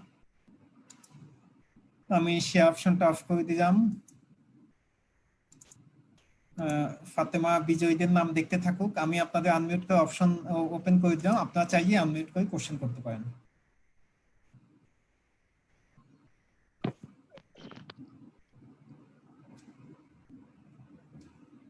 হ্যাঁ, আনমিউট করার অপশন ইজ ওপেন, আপনি চাইলে নিজেকে আনমিউট করে প্রশ্ন করতে পারেন about the management of diabetic ketoacidosis and HONC। Hello, আসসালামু আলাইকুম। হ্যাঁ হ্যাঁ, আসসালামু আলাইকুম। Doctor Nur Mohammad, please. Sir, আমার একটা কোশ্চেন ছিল, সেটা হচ্ছে স্যার আমি একটু বুঝতে পারি না যে আপনি সদর হাসপাতালের যে ম্যানেজমেন্ট, মানে লো ফ্যাসিলিটিজ এর যে ম্যানেজমেন্টটা কষ্ট করে আবার বলতেন, আমি বুঝতে পারিনি। আচ্ছা, থ্যাংক ইউ সো মাচ, খুব ভালো কোশ্চেন করছেন। লো ফ্যাসিলিটি ম্যানেজমেন্টই আসলে আপনাদের দরকার, কারণ ইনফিউশন পাম্প হয়তো অনেকে মানে আমার ভাগ্যে যেমন জুটে নাই। 50 ইউনিট রেগুলার, এটা আপনি মুখস্থ করে নেবেন, 50 ইউনিট রেগুলার ইনসুলিন মানে অ্যাক্ট্রাপিড, জেনসুলিনা, ম্যাক্সুলিনা অথবা হিউমিনা, 50 ইউনিট রেগুলার ইনসুলিন যদি 500 ml নর্মাল স্যালাইনের সাথে যদি মিশান, আমি আবারও বলছি 50 ইউনিট রেগুলার ইনসুলিন যদি 500 ml নর্মাল স্যালাইনের সাথে মিশান এবং মাইক্রোবুয়েট দিয়ে যদি দেন, আপনি 60 মাইক্রোড্রপ পার মিনিটে দিলে 60 মাইক্রোড্রপ পার মিনিটে যদি অর্ডার করেন, সেটা মানে হলো 6 ইউনিট পার আওয়ার হিসেবে ইনসুলিনটা যাবে। আমি আবারও বলছি 50 unit regular insulin, 50 unit regular insulin যদি 500 ml নর্মাল স্যালাইনের সাথে মিশিয়ে যদি মাইক্রোবুয়েট দিয়ে দেন 60 মাইক্রোড্রপ পার মিনিট, তাই 6 ইউনিট পার আওয়ার যাবে। ব্লাড সুগারটা যখন 14তে নেমে আসবে তখন তো আমি বলেছি 2 থেকে 3 ইউনিট পার আওয়ার, তখন মাইক্রোড্রপের ইনফিউশন রেটটা কমায় 20 থেকে 30 মাইক্রোড্রপ পার আওয়ার হিসেবে দিবেন। এটাই হচ্ছে লিমিটেড ফ্যাসিলিটিতে আপনার ইনস্ট্রাকশন। স্যার আসসালামু আলাইকুম স্যার। হ্যাঁ, ডাক্তার ওয়াইনা আলম, প্লিজ। স্যার আমার একটা কোশ্চেন স্যার, এই ইনফিউশনের স্যার ব্যাপারে। এখন স্যার আপনি বলছে প্রথমে আইভি 2000 আমরা রানিং দিব স্যার নরমাল জি স্যালাইন, জি জি সেই জি ক্ষেত্রে আবার ইনজেকশন কেটি আমরা দিচ্ছি সেকেন্ড ব্যাগ, সেই ক্ষেত্রে স্যার সেকেন্ড ব্যাগটা কোনটা? এবং হচ্ছে যদি স্যার ওই আমরা ইনসুলিন দিচ্ছি যে 500 ml নরমাল স্যালাইনের মধ্যে, আমরা তো প্রথমে 1000 দিয়ে স্টার্ট করবো, তাহলে স্যার ইনসুলিনটা কখন বা ইয়েতে আমরা এভাবে স্টার্ট এক করবো? এক- এক হচ্ছে ইনসুলিন, আপনি প্রথমে আসা মাত্র দুই হাতে ক্যানুলা করে ফেলবেন, লিমিটেড ফ্যাসিলিটি এবং অ্যাডভান্সড ফ্যাসিলিটি। একটা হাতে ফ্লুইড যাবে এবং একটা হাতে যাবে হচ্ছে ইনসুলিন। তো আমরা যখন যেই হাতে রানিং দেই, সাধারণত রানিং, যদিও আমি বলছি এটা হচ্ছে গাইডলাইনের রিকমেন্ডেশন যে প্রথম ব্যাগ থেকে না দিয়ে সেকেন্ড ব্যাগে দেওয়ার জন্য, কিন্তু আমরা যেই ব্যাগটা রানিং যাই সাধারণত সেটাতে পটাশিয়ামটা অ্যাড করি না। তো আমি যদিও আপনাকে বলেছি সেকেন্ড ব্যাগে আপনার পটাশিয়াম অ্যাড করা উচিত, প্রথম 2 লিটার যে রানিং দিবেন এইটাতে কিন্তু পটাশিয়ামটা অ্যাড না করাটাই বেটার। আপনি ওই তারপর থেকে যেই ড্রপ, যেই ইনফিউশনটা আপনি 60 ড্রপসে দিচ্ছেন সেটাতেই আপনি পটাশিয়ামটা অ্যাড করা উচিত। Thank you. দুই হাতে, এক হাতে ফ্লুইড যাবে, এক হাতে হচ্ছে ইনসুলিন যাবে। ইনসুলিন ব্লাড সুগার যখন 14 নিচে চলে আসবে ইনসুলিনের ইনফিউশনটা কমায় দিবেন। আর এক হাতে যে পেশেন্ট ফ্লুইড পাচ্ছিল নরমাল স্যালাইন, ওইটা চেঞ্জ করে আপনি 10% দিয়ে 30 ড্রপসে কন্টিনিউ করবেন। আসসালামু আলাইকুম স্যার। হ্যাঁ হ্যাঁ হ্যাঁ, থ্যাংক ইউ, প্লিজ। স্যার আমার একটা কোশ্চেন ছিল স্যার, যে পেশেন্ট তো ডিহাইড্রেটেড থাকে স্যার, ওই ক্ষেত্রে তো আমরা ইনভেস্টিগেশন করার পরে সেরাম ক্রিয়েটিনিন বেশি পেতে পারি, কিন্তু আমি তো যদি আগে থেকে না জানি যে পেশেন্টটা আগে থেকে সিকেডি ছিল নাকি ডিহাইড্রেশনের কারণে পেশেন্টের ক্রিয়েটিনিনটা বাড়লো, সেক্ষেত্রে স্যার আমার ফ্লুইড ম্যানেজমেন্টটা কি হবে স্যার? আচ্ছা, এক হচ্ছে ডিহাইড্রেশনের জন্য সাধারণত একেআই হয়, সেক্ষেত্রে ক্রিয়েটিনিনটা মার্জিনালি বাড়ে, একদম খুব বেশি 6-7 হয়ে যাবে যে তা না, সাধারণত আপনি 2.1 2.2 সাধারণত মার্জিনালি বাড়ে। সুতরাং এক হচ্ছে পেশেন্টের আগে ইনভেস্টিগেশন আছে কিনা সেগুলো দেখার চেষ্টা করবেন, যদিও এটা আপনি সবসময় কনফার্ম থাকেন, হয়তো অনেক পেশেন্ট পাবেন যাদের হাতে কোনো ইনভেস্টিগেশনই হয়তো পেশেন্টের হাতে নাই। সুতরাং আপনি ওই ক্ষেত্রে সিকিউরিটির চেয়ে একেআইটাই বেশি ইয়ে করার চেষ্টা করবেন, বেশি চিন্তা করার চেষ্টা করবেন। কিন্তু যেসব পেশেন্টের আগে কি আপনি হিস্ট্রি নেবেন, পেশেন্টরা সাধারণত ক্রিয়েটিনিনের হিস্ট্রিটা ভুলতে চায় না। যেসব পেশেন্টের সিকিডি আছে তারা আপনাকে খুব সে সব হিস্ট্রি ভুলে যাবে, কিন্তু সে আপনাকে ক্রিয়েটিনের হিস্ট্রিটা সুন্দর বলবে যে স্যার 3 বছর আগে আমার 2.1 ছিল, তারপর 1.8 হয়েছে, তারপর 2.4 হয়েছে। সাধারণত পেশেন্ট যদি বলে যে না স্যার আমি তো জানি না, বা কিডনি পয়েন্ট তো স্যার আমার ভালো ছিলই জানি, আপনি একেআই অ্যাসেস করার চেষ্টা করবেন সবচেয়ে বেশি। তবে যাই আপনি চিন্তা করেন না কেন, সবসময় আপনি পেশেন্টকে ক্লিনিক্যালি আপনি সবসময় লাং অস্কালটেট করে আপনি অ্যাসেস করার চেষ্টা করবেন পেশেন্টের ফ্লুইড ওভারলোড বা হার্ট ফেলিয়ার হয়ে যাচ্ছে কিনা। Thank you. আসসালামু আলাইকুম স্যার। জি আসসালামু আলাইকুম স্যার। স্যার আমার একটা কোশ্চেন ছিল স্যার। হ্যাঁ হ্যাঁ হ্যাঁ, doctor Ashraful, G please. Sir আমি একজন মেডিকেল স্টুডেন্ট স্যার, আমার বাবার ডায়াবেটিস আছে স্যার। তো অনেক সময় স্যার দেখা যায় যে স্যার টেস্ট করার পরে স্যার মানে অনেক বেশি ডায়াবেটিস পাওয়া যায় স্যার, 25 28। সেক্ষেত্রে স্যার আমরা কখন বুঝবো যে স্যার কখন হাসপাতালে নিতে হবে স্যার, বা আচ্ছা, কি করতে না হবে? না, এক হচ্ছে আপনি যদি দেখেন যে পেশেন্ট ক্লিনিক্যালি স্টেবল, তাই হসপিটালাইজ করার দরকার নাই। আপনি 20-25 পাইলো, তার মানে আপনার হয়তো ব্লাড সুগার যে আপনি যে অ্যান্টি ডায়াবেটিক মেডিকেশন পাচ্ছেন সেটা অ্যাডজাস্টমেন্টটা হয়তো ঠিক হচ্ছে না। আমরা রোগীদের সাধারণত যাদের ব্লাড সুগার একদম রিকারেন্ট রোগীরা এসে বলে 20-22, আমরা সাধারণত ইনসুলিন দিই এবং ইনসুলিনের ডোজটা পেশেন্টকে অ্যাডজাস্টমেন্টটা আমরা শিখিয়ে দিই। সুতরাং আপনার বাবার জন্য আপনি যে কোনো একজন এন্ডোক্রাইনোলজিস্টে দেখান, উনি আপনাকে যে ইনসুলিন দিবে এবং সেটা ডোজ অ্যাডজাস্টমেন্টটা কিভাবে করতে হবে সেটা আপনাকে নিজেকেই অবশ্যই দেখে দেখে ডোজটা অ্যাডজাস্ট করতে হবে। আচ্ছা, একজন একটা প্রশ্ন করছে, সেটা হচ্ছে ভেরি নাইস কোশ্চেন। একটা হচ্ছে ডায়াবেটিক কিটোএসিডোসিস, উনি বলেছে ডায়াবেটিক কিটোএসিডোসিসে ডেভিডসনের যে ডায়াগনস্টিক ক্রাইটেরিয়া বলা আছে, এখানে বলা আছে ব্লাড সুগার 11.1। এখানে আমি আপনাকে বলি, এক হচ্ছে ডায়াবেটিক কিটোএসিডোসিসের ডায়াগনস্টিক ক্রাইটেরিয়া এবং ম্যানেজমেন্ট, আপনি যদি আমি যদি কন্ট্রোভার্সি আপনার আজকে প্রেজেন্টেশনটা যদি এন্ডোক্রাইনোলজিস্টের মধ্যে হইতো এবং টপিকস যদি হইতো controversy in diagnosis of diabetic ketoacidosis, এখানে দেওয়ার ডিফারেন্স গাইডলাইন। ডেভিডসনের যে গাইডলাইনটা ফলো করছে, তার গাইডলাইন যে গাইডলাইনটা ফলো করে ডেভিডসন ডিকে এবং হংকের 4টা নতুন এডিশনে তারা অ্যাড করছে, এটা হচ্ছে joint British Diabetic Society. According to their recommendation, diabetic ketoacidosis পেশেন্টের ব্লাড সুগার 11.1 হতে হবে, নাম্বার 1। নাম্বার 2, এছাড়া আমেরিকান ডায়াবেটিক অ্যাসোসিয়েশনের যে রিকমেন্ডেশন বা যে guideline management of diabetic ketoacidosis এবং হাইপারগ্লাইসেমিক ক্রাইসিস, তারা ডিফাইন করছে মোর দেন 13.8। বাংলাদেশ এন্ডোক্রাইন সোসাইটির যে রিকমেন্ডেশন, তারা রিকমেন্ড করছে না আপনি অবশ্যই 15-এ বেশি পাওয়া উচিত। সুতরাং আপনি বিভিন্ন গাইডলাইন যদি ফলো করেন, আমি ইতিমধ্যেই 3টা গাইডলাইনের কথা বললাম। এক হচ্ছে বাংলাদেশ এন্ডোক্রাইন সোসাইটির রিকমেন্ডেশন হচ্ছে মোর দেন 15, যেটা আমি আমার প্রেজেন্টেশনে ইউজ করছি। Joint British Diabetic society recommendation হচ্ছে হাইপারগ্লাইসেমিয়া ডায়াবেটিক কিটোএসিডোসিস মোর দেন 11.1। ডেভিডসন যে রেফারেন্স ইউজ করছে, ডেভিডসনের ডায়াবেটিস চ্যাপ্টার পিছে অনেকগুলো রেফারেন্স দেওয়া আছে এবং কোন লাইনটা ওরা কোথা থেকে নিছে এটা ফলো করে। এটা আমার সবসময় খেয়াল করতে হয়, যেহেতু আমি বই লিখি তো এটা আমার সবসময় খেয়াল করি। আমেরিকান ডায়াবেটিক অ্যাসোসিয়েশনে আপনি গাইডেন, যেটা আমেরিকান ডায়াবেটিক অ্যাসোসিয়েশনের ওয়েবসাইট ডায়াবেটিস কেয়ার পাবলিশ করেছে, সেখানে তাদের ডায়াগনস্টিক ক্রাইটেরিয়া ইন্ডিকেট করছে মোর দেন 13.8। সুতরাং আপনি যে কোনো একটা লিখলে আপনি এক হচ্ছে আপনি যদি 50 ইয়ার স্টুডেন্ট হন তাহলে আমি আপনাকে বলবো যে আপনি ডেভিডসনের 11.1ই ফলো করার জন্য। Thank you. হ্যাঁ প্লিজ। স্যার আসসালামু আলাইকুম স্যার। হ্যাঁ হ্যাঁ স্যার। স্যার আমার একটা কোশ্চেন ছিল স্যার, আপনি বললেন যে আমরা প্রথম 24 ঘন্টায় 6 লিটার ফ্লুইড দিব স্যার। হ্যাঁ জি প্লিজ। হ্যাঁ 3 লিটার হচ্ছে নরমাল স্যালাইন, 3 লিটার আমরা হচ্ছে ডেক্সট্রোজ কন্টেনিং যে কোনো স্যালাইন দিব আর কি। স্যার সেক্ষেত্রে আমার যদি প্রথম 1 লিটার স্যালাইন নরমাল স্যালাইন আমি 2 লিটার প্রথমে রানিং দেওয়ার কথা, কিন্তু প্রথম 1 লিটার দেওয়ার পরে যদি আমি আরবিএস মেপে দেখি স্যার আমার 14 তে চলে আসছে, তখন কি আমি স্যার নরমাল স্যালাইন সুইচ করে ডেক্সট্রোজ কন্টেনিং স্যালাইনে চলে যাব নাকি স্যার বাকি 2 লিটার নরমাল স্যালাইন আমি কন্টিনিউ করব?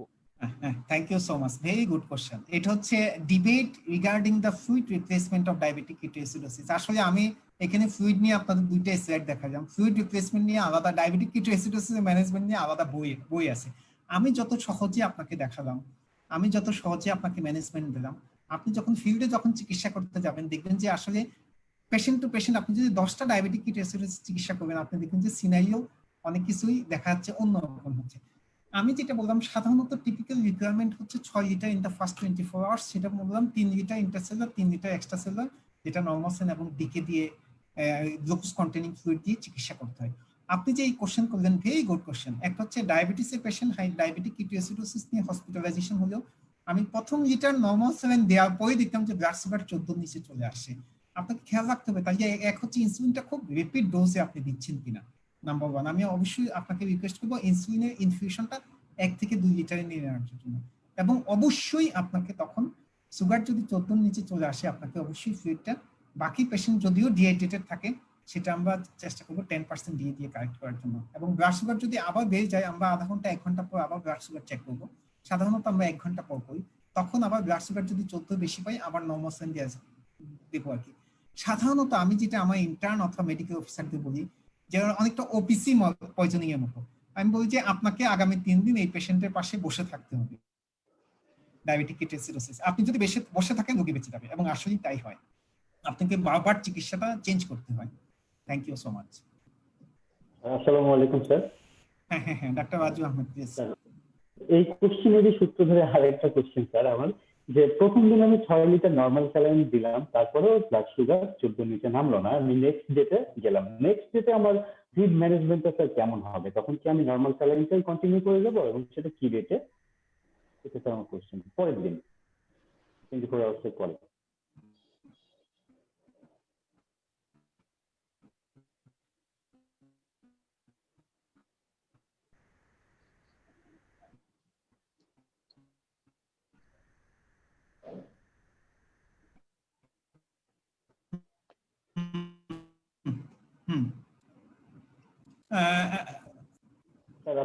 আচ্ছা, very good. Of fluid deficit in moderate একটু পেজ আছে, আপনি খেয়াল করেন। টিপিক্যাল রিকোয়ারমেন্ট অফ প্রথম 24 ঘন্টায় যদি মডারেট ডায়াবেটিক কিটোএসিস, হ্যাঁ হ্যাঁ বলছি সবগুলো প্রশ্ন উত্তর বলছি, কিন্তু আপনি যখন বলছেন তার মানে fluid requirement typical requirement 6 litre, মানে আপনাকে যে 6 লিটারই দিতে হবে এমন কোনো কথা নাই। কিছু কিছু পেশেন্ট হয়তো তার চেয়ে একটু কমও রাখতে পারে, কিছু কিছু পেশেন্ট তার চেয়ে বেশিও রাখতে পারে।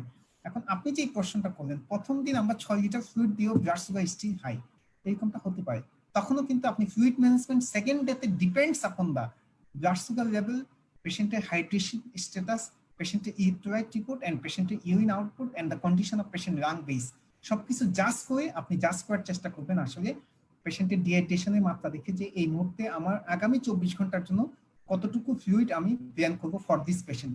কিন্তু আপনি 24 ঘন্টা পর পরবর্তী 24 ঘন্টার জন্য যে ফ্লুইড আপনি প্ল্যান করলেন ওই প্ল্যানও 6 ঘন্টা পর হয়তো দেখা যাবে যে আপনাকে হয়তো চেঞ্জ করে রাখতে পারে। সুতরাং পেশেন্টের ক্লিনিক্যাল অ্যাসেসমেন্ট দেখেই আপনি ফ্লুইড রিপ্লেসমেন্টটা আপনাকে গাইড করবে। একদম বইপত্রে যেভাবে হুবহু লিখে আছে আপনি যখন চিকিৎসা করতে যাবেন দেখবেন যে এরকম হুবহু আপনি মেনটেন করতে পারছেন না। Thank you sir. আসসালামু আলাইকুম।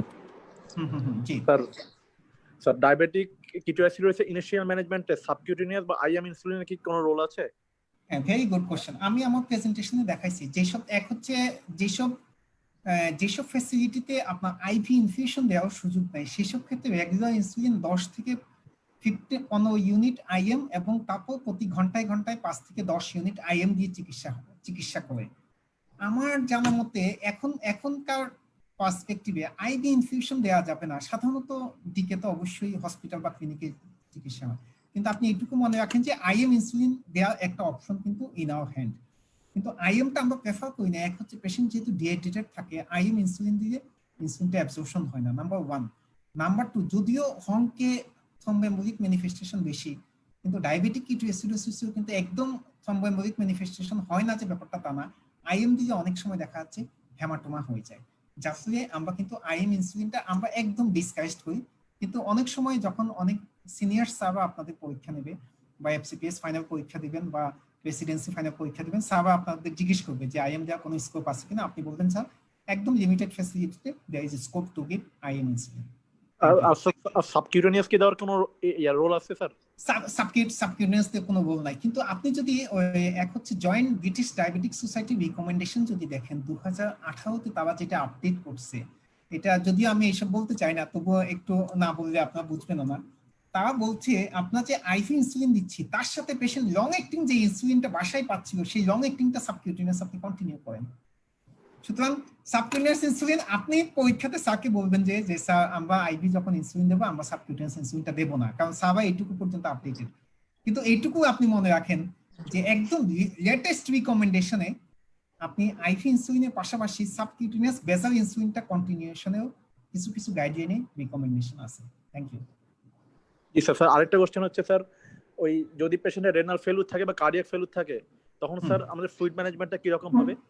এক হচ্ছে ফ্লুইড ম্যানেজমেন্ট, সেই ক্ষেত্রে আপনি এক হচ্ছে ফ্লুইডটা একটু কম দেওয়ার চেষ্টা করবেন, নাম্বার 1। নাম্বার 2, এইসব patient are prone to develop heart failure, plus হচ্ছে সিকেডি পেশেন্ট অথবা রেনাল ইম্পেয়ারমেন্ট পেশেন্টদের অনেক সময় হাইপারটেনশন থাকে, যাতে ফ্লুইড দিয়েই হার্ট ফেলিয়ার হয়ে যাবে, প্লাস এইসব পেশেন্টদের অনেক সময় কার্ডিওভাস্কুলার ডিজিজ থাকে। সুতরাং আপনাকে প্রতি আধা ঘন্টা পর পরই লাং বেস অসকালটেট করে দেখতে হবে এবং পেশেন্টকে বলতে হবে যে আপনার শ্বাসকষ্ট হলে আমাকে বলবেন, অক্সিজেন স্যাচুরেশন দেখবেন, লাং বেস অসকালটেশন করবেন, প্রেসার দেখবেন, যাতে পেশেন্টের হার্ট ফেলিয়ার ডেভেলপ না করে। সাধারণত ফ্লুইড আমরা যেরকম 6 লিটার দিলাম, সাধারণত আমরা একটু কম ফ্লুইড দিই এবং খুব কশাস থাকি হার্ট ফেলিয়ার যাতে না হয়ে যায়। Thank you. Thank you. Hello, আসসালামু আলাইকুম স্যার। হ্যাঁ জি। আচ্ছা, আমরা তো জানি কিছু ড্রাগ আমাদের ইনসুলিন অ্যাকশনে ইম্পেয়ার করে। আচ্ছা, সেক্ষেত্রে কি এই ড্রাগগুলা কি আমরা কি ওমিট করে দিব? না, এক হচ্ছে ইনসুলিনের অ্যাকশন ইম্পেয়ার্ড করে ঠিক এরকম কোন মেডিকেশন আসলে মানে কি ধরনের মেডিকেশন বলতে চাচ্ছেন? এই যেমন অ্যান্টিসাইকোটিক, কর্টিকোস্টেরয়েড, তারপর বিটা ব্লকার। এক হচ্ছে বিটা ব্লকার ইনসুলিনের অ্যাকশন করে, এটা ক্লিনিক্যালি খুব বেশি সিগনিফিকেন্ট না। যে ডিকে ম্যানেজমেন্ট সাধারণত এক হচ্ছে অ্যান্টিহাইপারটেনসিভ কোনো মেডিকেশন বা অ্যান্টিসাইকোটিক কোনো medication, unnecessary medication, vitamin, mineral, calcium supplement, সব ধরনের মেডিকেশন আমরা ডায়াবেটিক কিটোএসিডোসিসে বন্ধ করে রাখি। অ্যান্টিহাইপারটেনসিভ মেডিকেশন আমরা সাধারণত বন্ধ করে রাখি যতক্ষণ না পেশেন্ট স্টেবল না হচ্ছে। একজন জিজ্ঞেস করছে 0.5%, 4-5% নরমাল সেলেন বেবি সেলেন নামে পাওয়া যায় আমাদের দেশে, 0.45% normal saline. I will take just one more question. Hello, আসসালামু আলাইকুম। হ্যাঁ ডাক্তার। স্যার, আমার কোশ্চেনটা ছিল যে স্যার মানে এখানে আলোচনা হচ্ছে দেখলাম যে স্যার যখন আমরা একদম লেস ফ্যাসিলিটিতে যখন আমরা আইএম দেব স্যার, সেক্ষেত্রে আমি ফ্লুইড ম্যানেজমেন্ট করতেছি না, সেক্ষেত্রে কোনো অসুবিধা হবে কিনা, এটা নাম্বার 1 কোশ্চেন। আর নাম্বার 2 কোশ্চেন হচ্ছে স্যার যে যখন আমি দেখবো যে লাং বেস অসকালটেট করে যে ক্রিপ্টেশন পাচ্ছি বা হার্ট ফেলিয়ার বা সিকিডি, সেক্ষেত্রে আমি যখন ফ্লুইডটা অফ করে দেব সেক্ষেত্রে কি সমস্যা হবে কিনা? ধন্যবাদ। This is the last question. আচ্ছা, আপনি যেটা বললেন সেটা হচ্ছে স্যালাইন ইনফিউশনে একটা ক্যানুলা করা যাবে না, এরকম সেটিং এর ডিকে ম্যানেজমেন্ট কখনোই করতে যাবেন না। কারণ হচ্ছে আপনার কাজ হচ্ছে রোগী বাঁচানো, মানে এর সাথে এটাও আপনার উদ্দেশ্য যাতে মাইর খাওয়া যাবে না। এক হচ্ছে ডিকে ম্যানেজমেন্ট কখনো আইএম ইনসুলিন দিয়ে কখনোই করবেন না। কিন্তু এটা যেমন ডেভিডসন থেকে একদম তুলেই দিছে বা অনেক গাইডলাইন থেকে তুলে দিছে, কিন্তু একটা দুইটা গাইডলাইনে এখনো বলছে যে একদম লিমিটেড ফ্যাসিলিটি। কিন্তু আমাদের দেশে সাধারণত ডিকে অন্তত সদর হাসপাতাল, উপজেলাতেও আমি ম্যানেজমেন্ট করতে ডিসকাইজ করি। আমাকে অনেকেই ফোন করে যে স্যার আমার উপজেলাতে আমি নিয়ে আসি, আমি বলছি আপনি সদরে পাঠিয়ে দেন। সুতরাং আইএম দিয়ে আপনি কখনোই ম্যানেজ করার চেষ্টা করবেন না, নাম্বার 1। নাম্বার 2, আপনি যেটা জিজ্ঞেস করলেন আর সেকেন্ড কোশ্চেনটা কি বললেন? আচ্ছা, থ্যাংক ইউ। এক হচ্ছে আপনি পেশেন্টের প্রথম ফ্লুইড দেওয়ার পরে 2 লিটার দেওয়ার পরে আপনি দেখেন যে পেশেন্ট হার্ট ফেলিয়ার ডেভেলপ করছে, তখন দুইটা স্টেট দুই ধরনের মানে স্কুল অফ থট এখানে কাজ করে। একটা হচ্ছে ফ্লুইডটা আপনি অফ করে দিবেন, আপনি হাফ ডোজে একটু ডায়াবেটিক্স, হাফ অ্যাম্পুল ল্যাসিক্স দিয়ে আপনি অবজারভেশন করতে থাকবেন পেশেন্টের মানে লাং বেসে ক্যাপস কেমন ক্লিয়ার হচ্ছে, পেশেন্টের ইউরিন আউটপুট কেমন হচ্ছে। আরেকটা অবজারভেশন হচ্ছে অনেক সময় বলা হচ্ছে যে পেশেন্ট যেহেতু ডিহাইড্রেটেড থাকে ডায়াবেটিক্স না দিয়ে আপনি 2 থেকে 3 ঘন্টা অপেক্ষা করেন, তারপর আপনি কশাসলি লো ডোজে ইনফিউশন শুরু করার জন্য। তো সাধারণত আমরা ডিকে পেশেন্ট যারা আপনার কাছে আসবে সাধারণত দেখবেন ইয়াং 20, 25, 35, 40, 45, সাধারণত ওদের দেখবেন যে হার্ট ফেলিয়ার হওয়ার incidence is very minimum. Usually তাদের ক্ষেত্রে অথবা যাদের কোমরবিডিটি অথবা কার্ডিওভাস্কুলার ডিজিজ রেনাল ইমপ্যায়ারমেন্ট আছে তাদের ক্ষেত্রে আপনারা খুব সতর্ক থাকবেন। ঠিক আছে, 10:06 বেজে গেছে। ডাক্তার ফাতেমা কি আছেন? আচ্ছা, okay last question please last question please.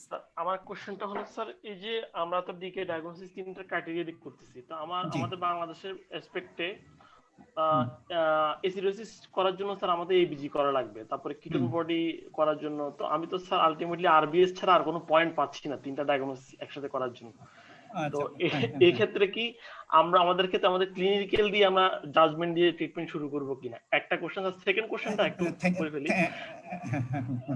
Second কোশ্চেনটা হলো স্যার, অধিকাংশ ক্ষেত্রে দেখা যায় যে ডিকের পেশেন্টগুলো নেগলেক্টেড কেস হয়ে আসে আমাদের এখানে।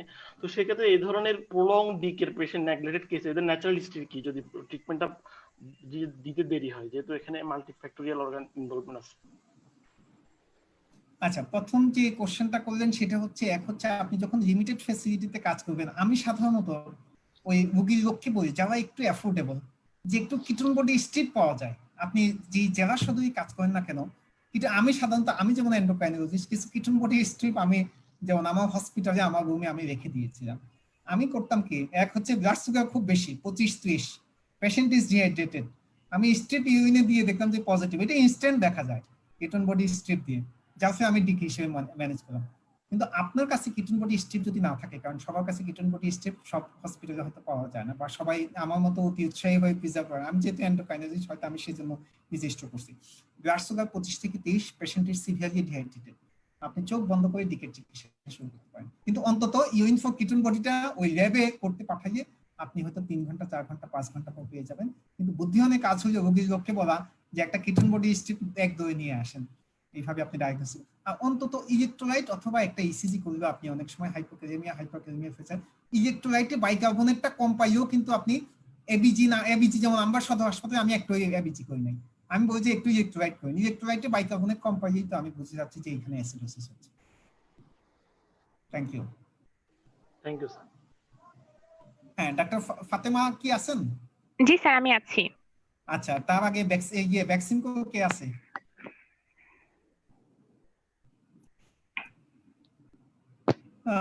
ভ্যাকসিন পক্ষ থেকে কেউ আছেন?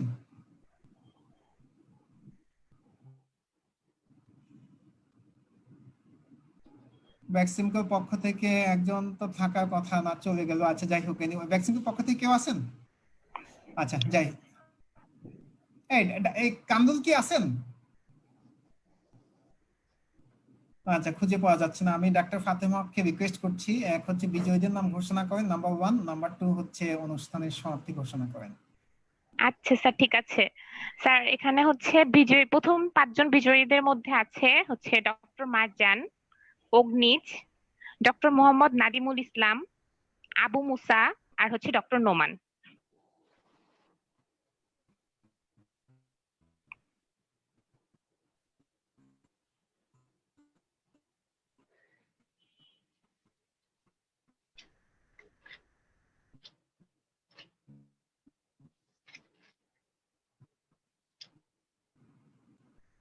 স্যার, আপনি কি শুনতে পাচ্ছেন?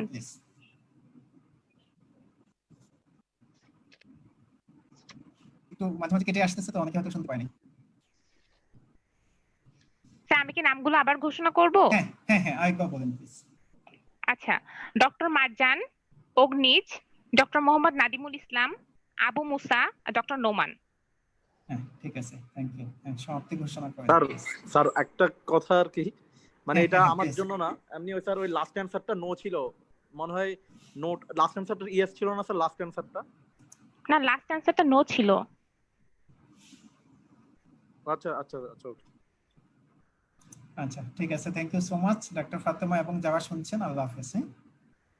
আচ্ছা স্যার, ধন্যবাদ স্যার এত সুন্দর একটা ক্লাস আমাদেরকে উপহার দেওয়ার জন্য। আপনার ক্লাসের জন্য শুধু মেডিকেল স্টুডেন্টই না স্যার, অনেক ডক্টরও অনেক অধীর আগ্রহে অপেক্ষা করে আপনার ক্লাসটার জন্য। স্যার প্রথমে আমি নেটের সমস্যার কারণে কথা বলতে পারি না, এই জন্য আমি আন্তরিকভাবে দুঃখিত স্যার। স্যার অসংখ্য ধন্যবাদ আপনাকে। আচ্ছা, আমি তো কথা বলতে চাই। হ্যালো হ্যালো হ্যালো, হ্যাঁ ডাক্তার রাজু আহমেদ প্লিজ।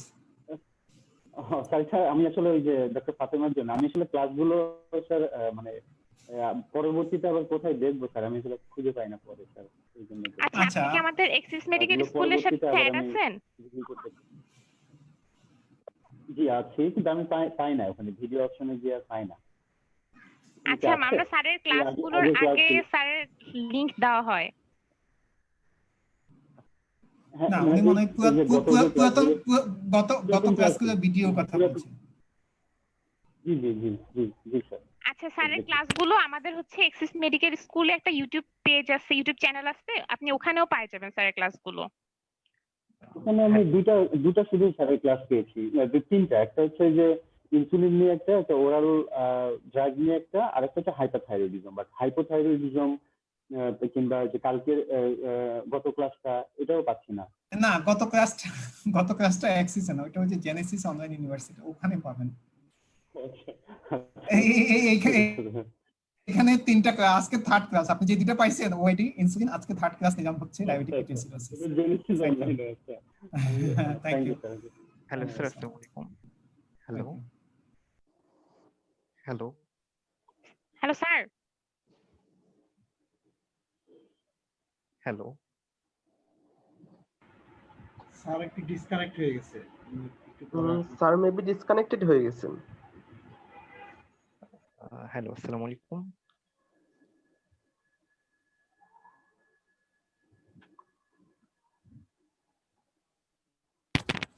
ইয়া আসো জি। আচ্ছা, স্যার কি এখনো আছেন? তাসিন, হ্যাঁ ইয়া আমি শুনতেছি। হ্যাঁ তোমার কেমন কোশ্চেন করতেছে একটু দেখো। আচ্ছা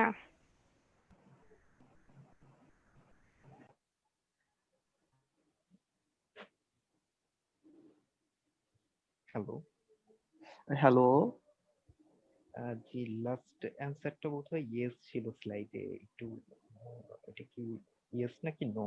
স্লাইডে যদি মনে করে ইয়েস ছিল।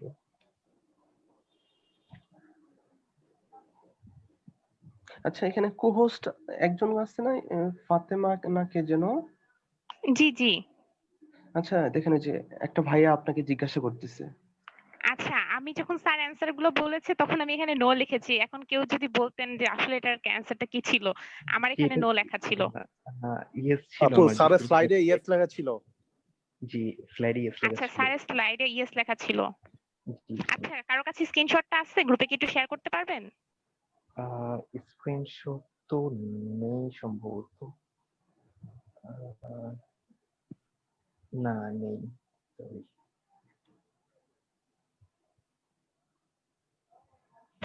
তো অ্যানসার চ্যাট বক্সের কি এমনিতে রেকর্ড আছে? চ্যাট বক্সের রেকর্ড আমার কাছে আছে, চ্যাট বক্সের স্ক্রিনশট আমার কাছে আছে, সমস্যা নাই। আমি দরকার হলে স্যারকে ফোন দিয়ে আমি শুনে নিব অ্যানসার। আচ্ছা ঠিক আছে, থ্যাংক ইউ। যদি ইয়েস হয়ে থাকে তাহলে আমি বিজয়ীদের নাম চেঞ্জ করে ইয়েস যারা দিয়েছে তাদের নাম ঘোষণা করে দেওয়া হবে গ্রুপে। ঠিক আছে, থ্যাংক ইউ। ওয়েলকাম।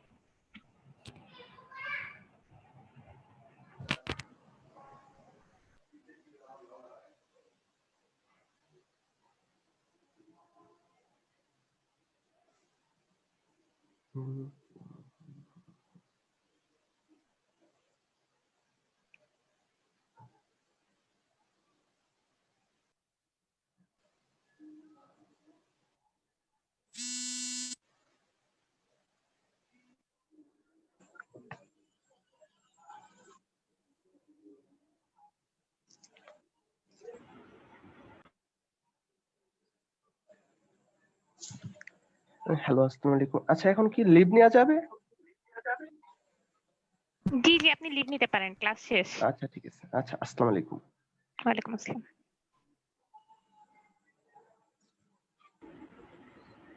স্যারের সাথে কি ফোনে যোগাযোগ করা গেছে? স্যার কি আর আসবে না আসবে? আমরা কি আমি ম্যাক্সিমাম ফর্মাটই বলছিলাম আমরা কি তাহলে প্রোগ্রামটা কি কুইট করবো?